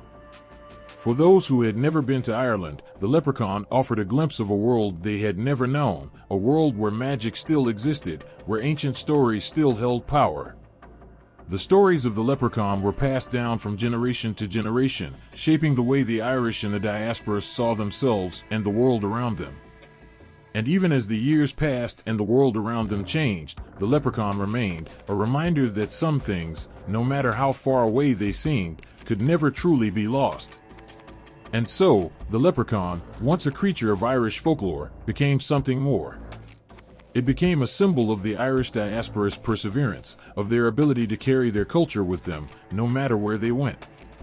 It became a reminder that even in the hardest of times, there was always magic, always something to hold on to. It was more than a myth, it was a piece of identity, a piece of soul, carried across the oceans and into the hearts of those who would never forget where they came from. It was said that the leprechaun never bowed. Not to kings, not to queens, not to armies that marched through valleys and burned the fields. He stood his ground, tucked away in the shadows, guarding his treasure with a sharp wit and sharper eyes. No one could outsmart him. No one could trap him for long. And if they tried, he would vanish, slipping through their fingers like mist, leaving only the sound of faint laughter in his wake. To many, he was a trickster. But to the Irish, he was something else. He was a fighter, a survivor, a symbol of resistance. The Irish knew what it meant to hold their ground. They had seen their lands taken, their language silenced, and their people scattered. But like the leprechaun, they refused to disappear. They clung to their stories, their songs, their symbols. And in the leprechaun, they saw themselves, a small figure standing against giants, refusing to be crushed. He was cunning, yes, but more than that, he was unyielding. He protected what was his, no matter how many times the world tried to take it. In the darkest times, when famine swept across the land and families boarded ships bound for distant shores, the leprechaun's tail didn't fade. Instead, it grew stronger. It whispered of defiance, of cleverness, of outwitting those who underestimated him. And so the Irish, scattered but not broken, carried that spirit with them.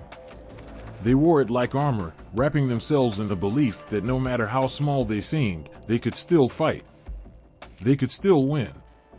The leprechaun's image began to appear not just in stories, but in protests, on banners, and in the hearts of those who dared to resist. During the struggles for Irish independence, he stood as a reminder that the Irish spirit was unbreakable. He was painted on walls, etched into political cartoons, and embroidered into flags. He wasn't just a myth anymore. He was a warrior. A symbol that no matter how many chains were placed upon the Irish, their minds and hearts would remain free. In political movements, the leprechaun's mischievous grin became a warning. He dared anyone to try and take what wasn't theirs, promising swift tricks and traps for those who underestimated his cleverness. For those fighting oppression, he became a rallying cry, a symbol that even the smallest could rise against the mighty. And rise they did. In secret meetings, in whispered conversations, the leprechaun was invoked as a protector, a guardian of Irish pride. But it wasn't just in politics that his spirit emerged. In culture, in art, in music, the leprechaun danced through the verses and melodies. Songs of rebellion carried his image, weaving tales of clever escapes and daring victories. Plays brought him to life, turning him into a character who mocked those in power while keeping his treasures safe. He wasn't afraid to speak up. He wasn't afraid to challenge. And neither were the people who saw themselves in his defiance. Even in exile, the leprechaun's legend refused to fade. Across the oceans, in crowded tenements and factories, the Irish whispered his name. They painted murals of his grinning face on brick walls, a reminder that no matter how far they were from home, they carried its spirit with them. He became more than folklore, he became hope. He reminded them that survival wasn't just about endurance, it was about resistance. It was about holding on, outsmarting those who tried to keep them down, and finding ways to rise again. Generations later, his image still lingered. It was there in protests for workers' rights, in songs that spoke of freedom, and in stories passed from parents to children. He stood as a reminder that being small didn't mean being weak. It meant being underestimated, and using that to your advantage. Like the leprechaun, the Irish knew how to turn the odds in their favor, how to twist the game so that even when they seemed to lose, they walked away with the prize. The leprechaun wasn't just a story, he was a weapon. A symbol sharpened by centuries of struggle, polished by survival. And even as the world changed, his laughter could still be heard, in protests, in celebrations, in quiet moments when the Irish remembered where they came from and what they had overcome. He was never caught, never tamed. And neither were they. For those who fought battles that could not always be won, he was proof that victory wasn't always about strength. Sometimes it was about cleverness. Sometimes it was about refusing to let go, even when everything seemed lost. And sometimes it was about knowing that no matter how many times the world tried to bury you, you could still rise, grinning, ready to fight again. Even now, his shadow lingers. In parades and marches, his face appears, a nod to those who came before. In quiet corners of Irish pubs, his story is told, not as a fairy tale, but as a reminder. He is the trickster who outwitted the powerful, the keeper of treasure that could never be stolen. And for those who carry his story, he is more than legend. He is a symbol of everything they fought for and everything they refused to lose. Through rebellions and revolutions, through hunger and exile, the leprechaun's defiance has never wavered. He stands, arms crossed, daring the world to try and break him. And in that stance, the Irish see themselves, proud, unyielding, ready for whatever comes next. The leprechaun's laughter still echoes, not as a sound of mischief, but as a battle cry that refuses to be silenced. There is something unsettling about the way the leprechaun smiles. It isn't a grin of kindness, nor is it the simple joy of laughter. It's sharper, edged with secrets, and laced with questions no one dares to ask. His eyes gleam, not with innocence, but with knowledge of things hidden, things forbidden. He stands at the edge of the forest, tapping his shoe with one hand and guarding his treasure with the other. The moment you step closer, he steps back, daring you to chase him, daring you to believe you'll win. But something whispers that you won't. The leprechaun doesn't need strength to hold his ground. He has something far more dangerous: control.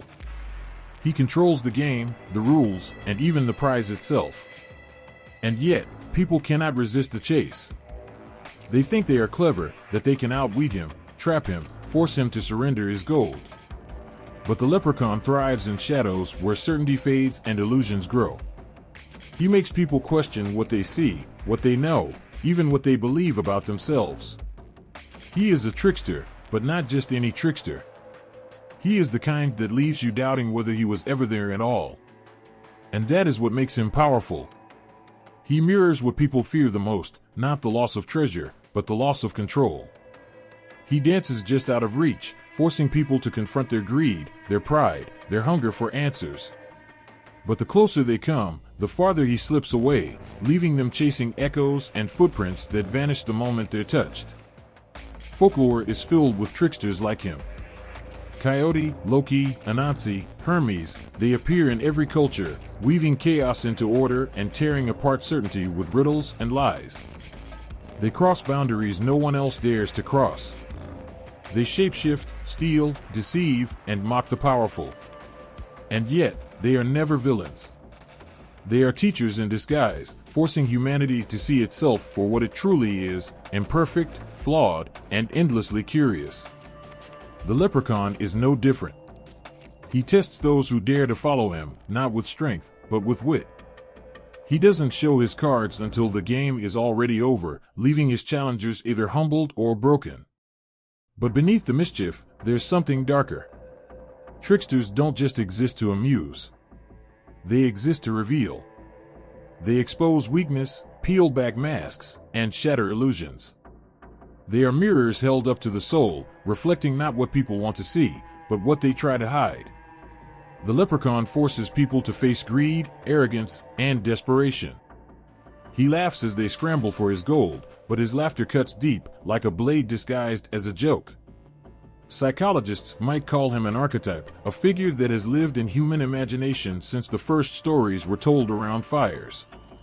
Carl Jung believed that such figures weren't just characters, they were fragments of the human mind, pieces of the self that refused to be tamed.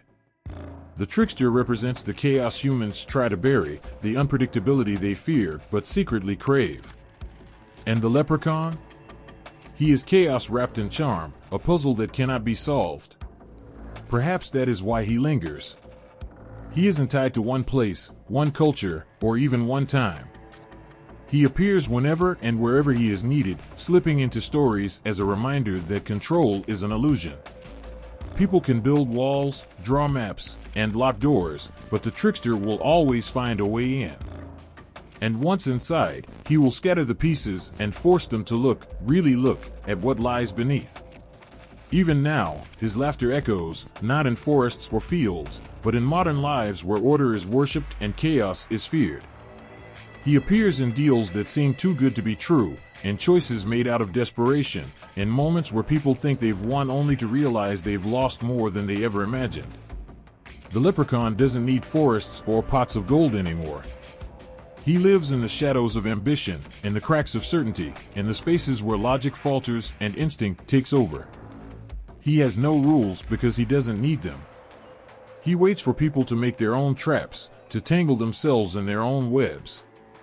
And then, he steps in, not to save them, but to watch. To remind them that chaos cannot be banished, only confronted. He doesn't punish, he reveals.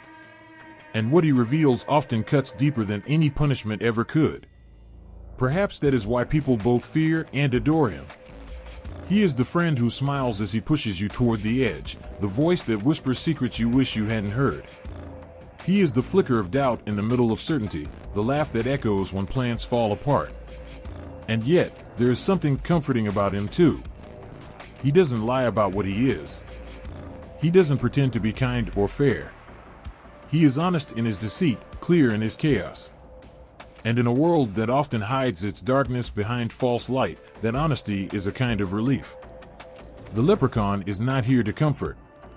He is here to challenge, to twist, to reveal. And for those who are brave enough to follow him, to risk everything in search of gold that may or may not exist, he offers something far more valuable than treasure. He offers truth, the kind of truth that can shatter or save, depending on how it is faced. And yet, his presence lingers, not as a threat, but as a question. What is real? What is imagined? And what happens when the line between the two begins to blur? No one ever asks where the leprechaun's wife is. No one wonders if he has a mother, a sister, or a daughter. He stands alone, small and sharp, with his gold hidden and his grin locked tight, as if the idea of family, of softness, might crack his armor. The tales call him clever and greedy, a creature who guards his treasure with tricks and riddles. But in all the whispers and stories, there is an absence, a silence so loud it hums beneath every word. The leprechaun has no bride waiting for him at home. No children call out his name. He is a figure cut from stone, solid, unmoving, and strangely cold. Yet, the earth he stands on hums with stories of women who never made it into the light. Shadows of female spirits drift through the cracks of forgotten myths, but their names have been buried. Were they his equals, his rivals, or something far more dangerous?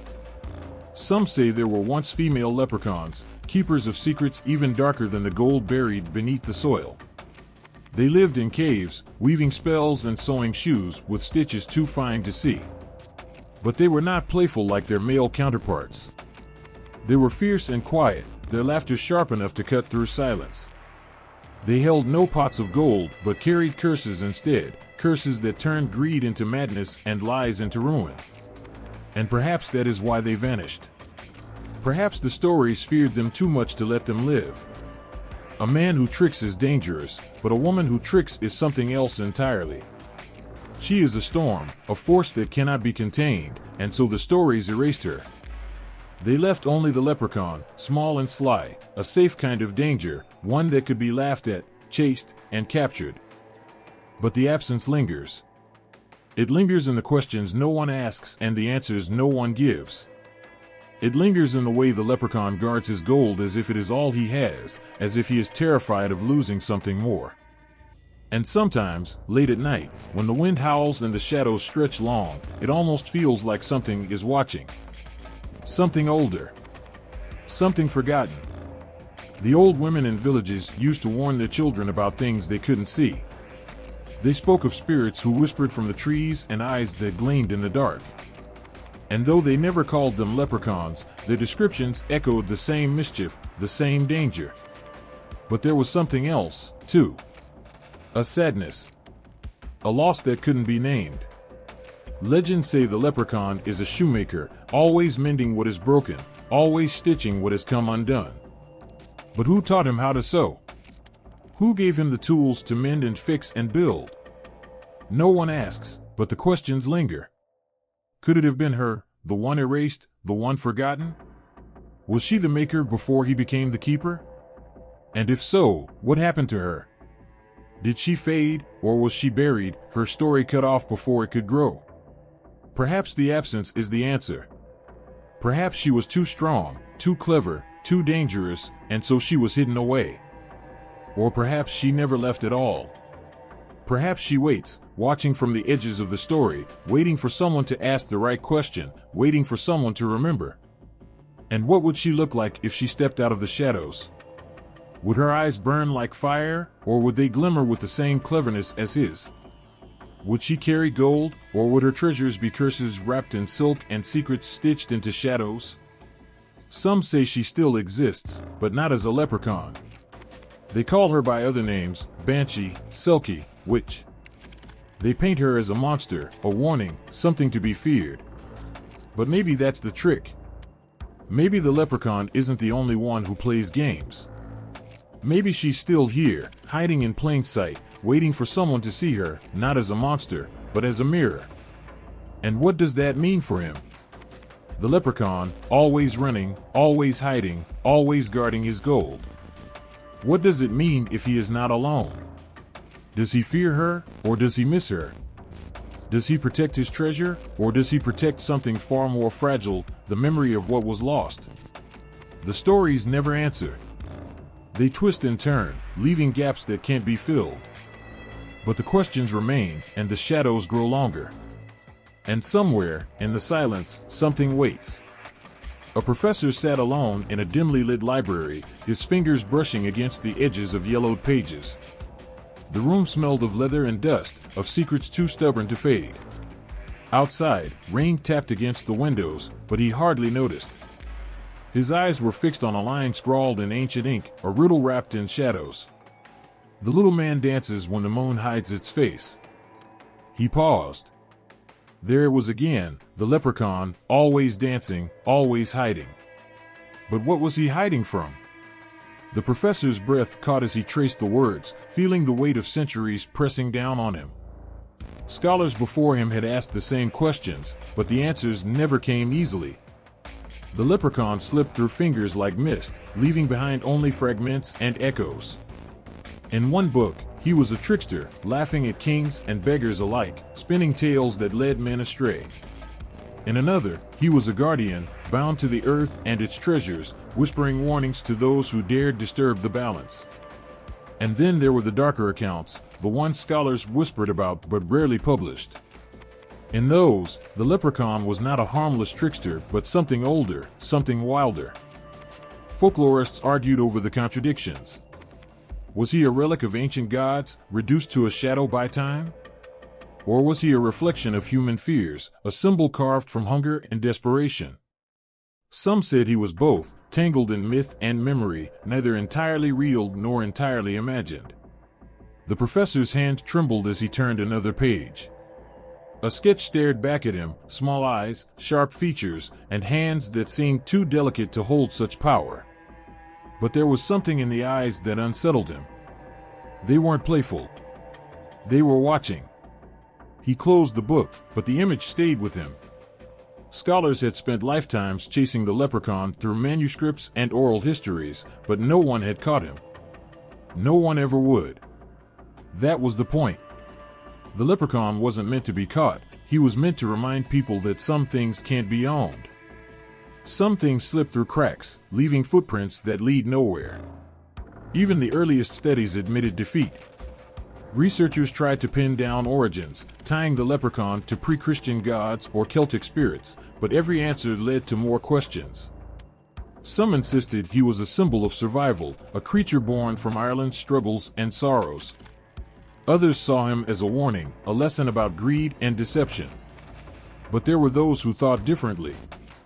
They believed the leprechaun wasn't a symbol at all. He was a shadow, a reflection of the people who told his story. He was their fear of hunger, their longing for fortune, their bitterness and hope woven together. And maybe that's why he endured. He wasn't just folklore, he was something alive, growing and changing with every telling. Academics wrote about this, dissecting tales and tracing patterns.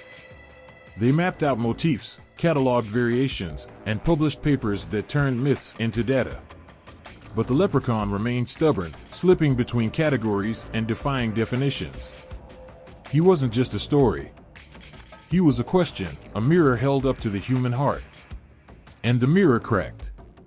Some scholars saw him as harmless mischief, a fairy dressed in laughter and tricks. But others saw the cracks, the sharp edges hidden beneath the charm. They wrote about the leprechaun's anger, his loneliness, and the shadows he carried. They argued that he wasn't just a trickster but a survivor, shaped by loss and hunger, clinging to gold because it was the only thing he could control. The debates raged on, each theory adding another layer to the mystery. But beneath it all, there was a whisper, a quiet, persistent question no one dared say out loud. What if the leprechaun was more than myth? What if the stories were echoes, carrying traces of something real? The professor stared at the stack of books on his desk, feeling the weight of it all. He thought of the farmers who swore they'd seen small shadows darting through fields. He thought of the children who woke up crying, clutching dreams they couldn't explain. He thought of the old women who left offerings by the fire, just in case. And he thought of the leprechaun's eyes, sharp and watching, as if waiting for someone to figure out the truth. But the truth was slippery, hiding in riddles and symbols. Scholars chased it, but the leprechaun laughed, always one step ahead. Somewhere in the dark, the professor heard it, a faint tapping, like rain against glass. But the rain had stopped. He turned, but there was nothing there. Only the books and the shadows. He didn't sleep that night. The screen flickered, glowing softly in the darkened room. A child sat cross-legged on the floor, their face lit by the shifting colors of a viral video. Laughter bubbled up as a tiny, green-clad figure danced across the screen, twirling a shillelagh and grinning like he knew a secret no one else could guess. It was silly. It was harmless. And yet, something about it felt older than the pixels that brought it to life. Scroll down. Another leprechaun, this one wearing sunglasses and throwing gold coins like a celebrity on parade. Click. A meme flashes by, a leprechaun holding a sign that reads, "You'll never catch me, but you'll never stop trying."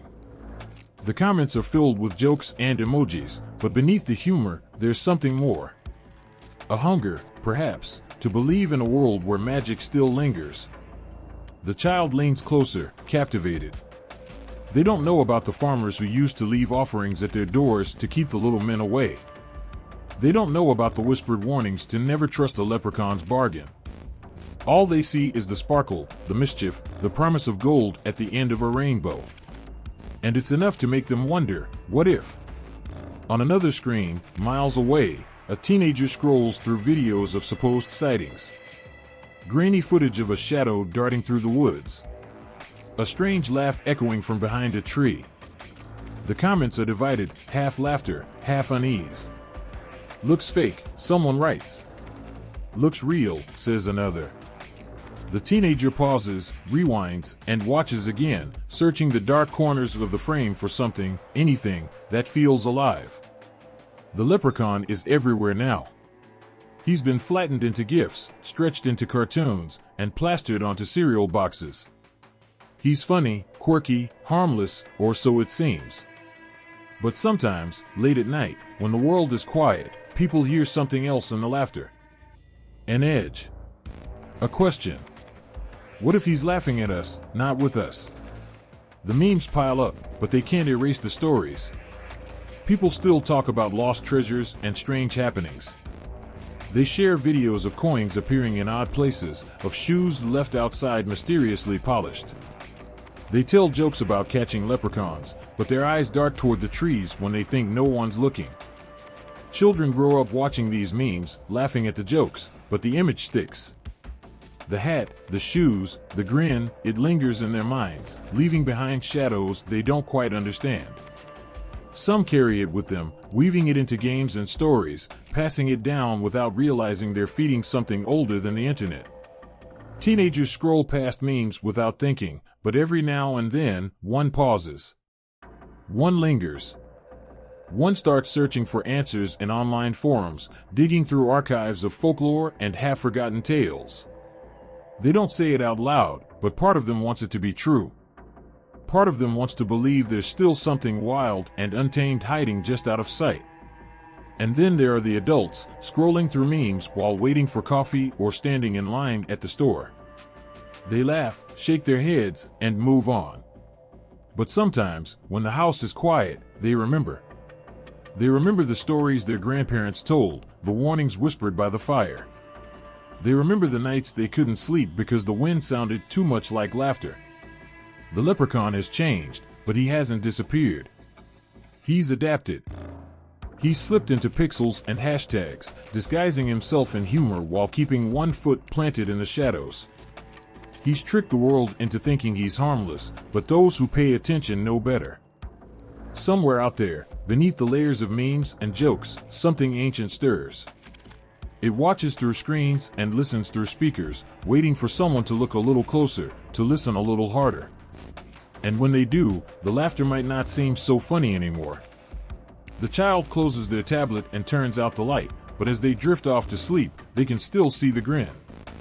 The teenager shuts their laptop, but their eyes linger on the darkened window, half expecting to see something move. The adult locks the door and checks it twice, but the sound of tapping lingers in the back of their mind. And somewhere, the leprechaun waits, grinning in the shadows, knowing the next click will always lead back to him.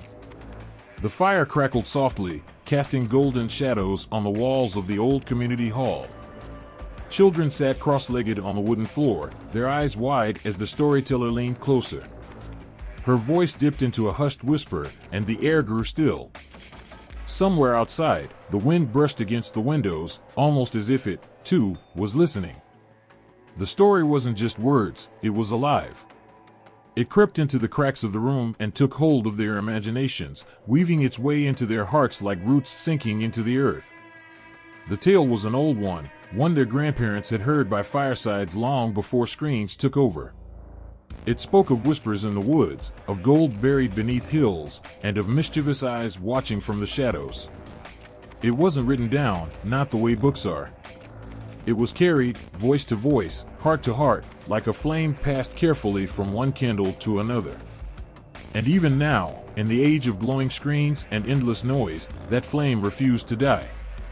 In classrooms, small fingers traced symbols on paper, learning the Gaelic words that once shaped their ancestors' prayers and curses. Their teachers spoke of old gods and restless spirits, of brave warriors and clever tricksters. The children giggled at the mention of leprechauns, but their eyes lingered on the illustrations, tiny men with crooked smiles and sharp eyes. At museums, hands hovered over glass cases, staring down at weathered shoes and ancient tools. Artifacts that had felt the weight of centuries stared back, whispering secrets the glass could not contain. Some visitors only saw objects, old and fragile, locked away from the world. But others felt it. The pulse. The weight of something too old to explain, too real to forget. Festivals bloomed in the streets, filling the air with laughter and music. Dancers spun in circles, their feet pounding rhythms older than memory. Green and gold banners snapped in the wind, and fiddles sang high notes that climbed toward the heavens. Children ran past stalls of handmade crafts and woven charms, clutching painted masks and wooden trinkets shaped like shamrocks. But between the laughter and the lights, there was something else, a thread that ran beneath it all, tying the past to the present. Elders stood at booths, their hands withered but steady as they carved patterns into wood and etched symbols into stone. They told stories between strokes, their voices carrying the weight of centuries. Passers-by paused, listening without realizing why. The words settled deep, stirring something buried but not forgotten. Somewhere, a child clutched a new book, its pages filled with tales of magic and mischief. They read it beneath their blankets at night, their flashlight trembling slightly as shadows danced along the walls. Their parents smiled, thinking it was just a story, but the child knew better. The words had teeth. They gnawed at the edges of their thoughts, refusing to be forgotten. In quiet corners of libraries, researchers pored over faded manuscripts, their fingers trailing along ink that had survived wars and time. They whispered translations to themselves, breathing life back into words that had once carried prayers and curses. The books smelled of dust and earth, but there was something alive in them, something waiting. Teachers gathered children beneath trees, their voices rising and falling like wind through leaves. They spoke of heroes who faced monsters, of tricksters who danced with fire, and of beings who could never quite be trusted. The children listened, their eyes darting toward the shadows, half expecting to see something move. And still, the stories survived. Not because they were trapped in books or locked behind glass, but because people carried them. In parades and classrooms, in museums and whispered bedtime tales, they moved through time like roots through soil, spreading, twisting, and holding firm. A grandfather sat with his granddaughter, his voice steady but soft as he told her about the leprechauns. She asked if they were real, and he smiled, neither confirming nor denying. Instead, he pressed a small coin into her hand and told her to keep it safe. She didn't understand, not yet, but she tucked it into her pocket, feeling its weight. In another part of town, a woman pressed flowers into a book, creating patterns that mirrored old Celtic knots. She didn't know why it mattered, but it did. Her hands moved with purpose, as if guided by something older than memory. A boy stood in front of a museum case, staring at a pair of tiny shoes. His reflection hovered in the glass, but he didn't see it. He saw the shoes. The stitches were neat but uneven, the leather worn but strong. And for just a moment, he thought he saw something else, a flicker of movement. Music echoed through the streets as another festival began. The air hummed with laughter, but beneath it, there was a pulse. People danced, sang, and told stories, never realizing they were feeding something ancient. And somewhere, hidden in the crowd, a child caught sight of something small and green darting between the stalls. They blinked, and it was gone.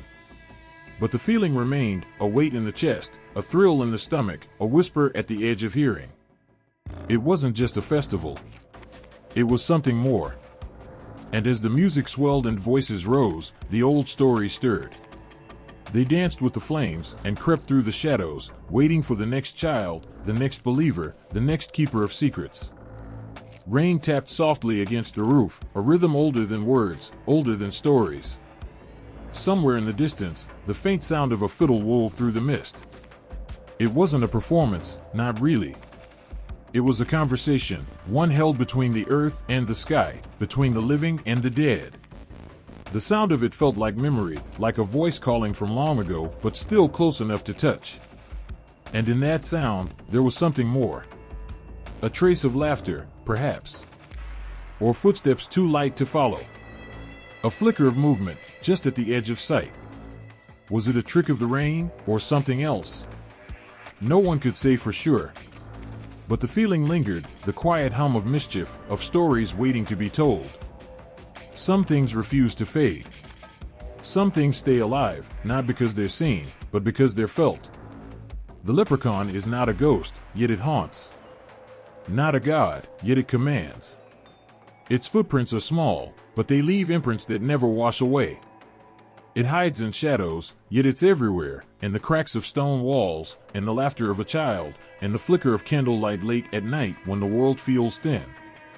Generations have tried to trap it, to hold it still long enough to understand it. They've painted it onto coins, carved it into statues, stitched it onto flags. But it slips through fingers, always just out of reach. And maybe that's why it stays alive, because it can't be caught. The leprechaun isn't just a tale, it's a mirror. It reflects everything people fear and everything they hope for. Greed and generosity. Trickery and truth. Loss and survival. It holds up that mirror and dares people to look, to see themselves in its sharp eyes and sly smile. No one ever meets a leprechaun without leaving something behind. Sometimes it's a coin. Sometimes it's a doubt. And sometimes it's a piece of themselves, a sliver of wonder, a crack in the wall of disbelief. In the fields, old farmers still pause to whisper blessings at the roots of trees. In pubs, strangers raise glasses and share stories that start with "you won't believe this," but, in bedrooms, children press their ears to the floorboards, hoping to catch the sound of tiny footsteps. And always, the leprechaun waits. It waits in stories passed down by grandparents whose voices tremble just enough to make you wonder if they're telling the truth. It waits in old coins buried in boxes no one dares throw away. It waits in the quiet moments between breaths, when the world feels like it's holding its breath too. Perhaps that's why it can never die. It isn't just a creature. It's a thread, a thin, golden line woven through every story Ireland has ever told about itself. A symbol of survival, of trickery turned into strength, of shadows that refuse to be swallowed by the light. Even now, as cities grow and fields shrink, as stories are digitized and faces glow with the light of screens, the leprechaun refuses to fade. It dances through memes, its grin sharper than ever. It peers out from cartoons, still daring the world to underestimate it. And it hides in plain sight, on flags, on coins, on shelves filled with souvenirs that tourists buy without realizing what they're really carrying home. To some, it's just a joke. A marketing tool. A mascot for parades and festivals. But to others, it's a reminder. A flicker of something ancient, something untamed. A child stares at a plastic figurine on a store shelf and feels something stir, a thrill, a curiosity, a question that won't go away. Are they real? The adults laugh, but the child doesn't. Not really. Because there's something in the eyes of that figure, something that feels alive, even when it shouldn't. The child tucks it into their pocket, carrying it home the way their ancestors carried stories. Quietly. Carefully. And somewhere, unseen but not unfelt, the leprechaun smiles. It knows it can't be forgotten. It knows that as long as people tell stories, around fires, in classrooms, through screens, it will endure. Not because it has to, but because people need it to. Because the world is full of questions that don't have answers, and sometimes, those questions look like tiny men in green coats with crooked hats and even crookeder grins. The rain slows, and the fiddle grows softer. The fire fades to embers, but the room still feels warm. The storyteller leans back, letting the silence settle. The children look at each other, their eyes wide but bright. And then, as if on cue, the lights flicker. Just once. Just enough. And in that moment, no one dares breathe.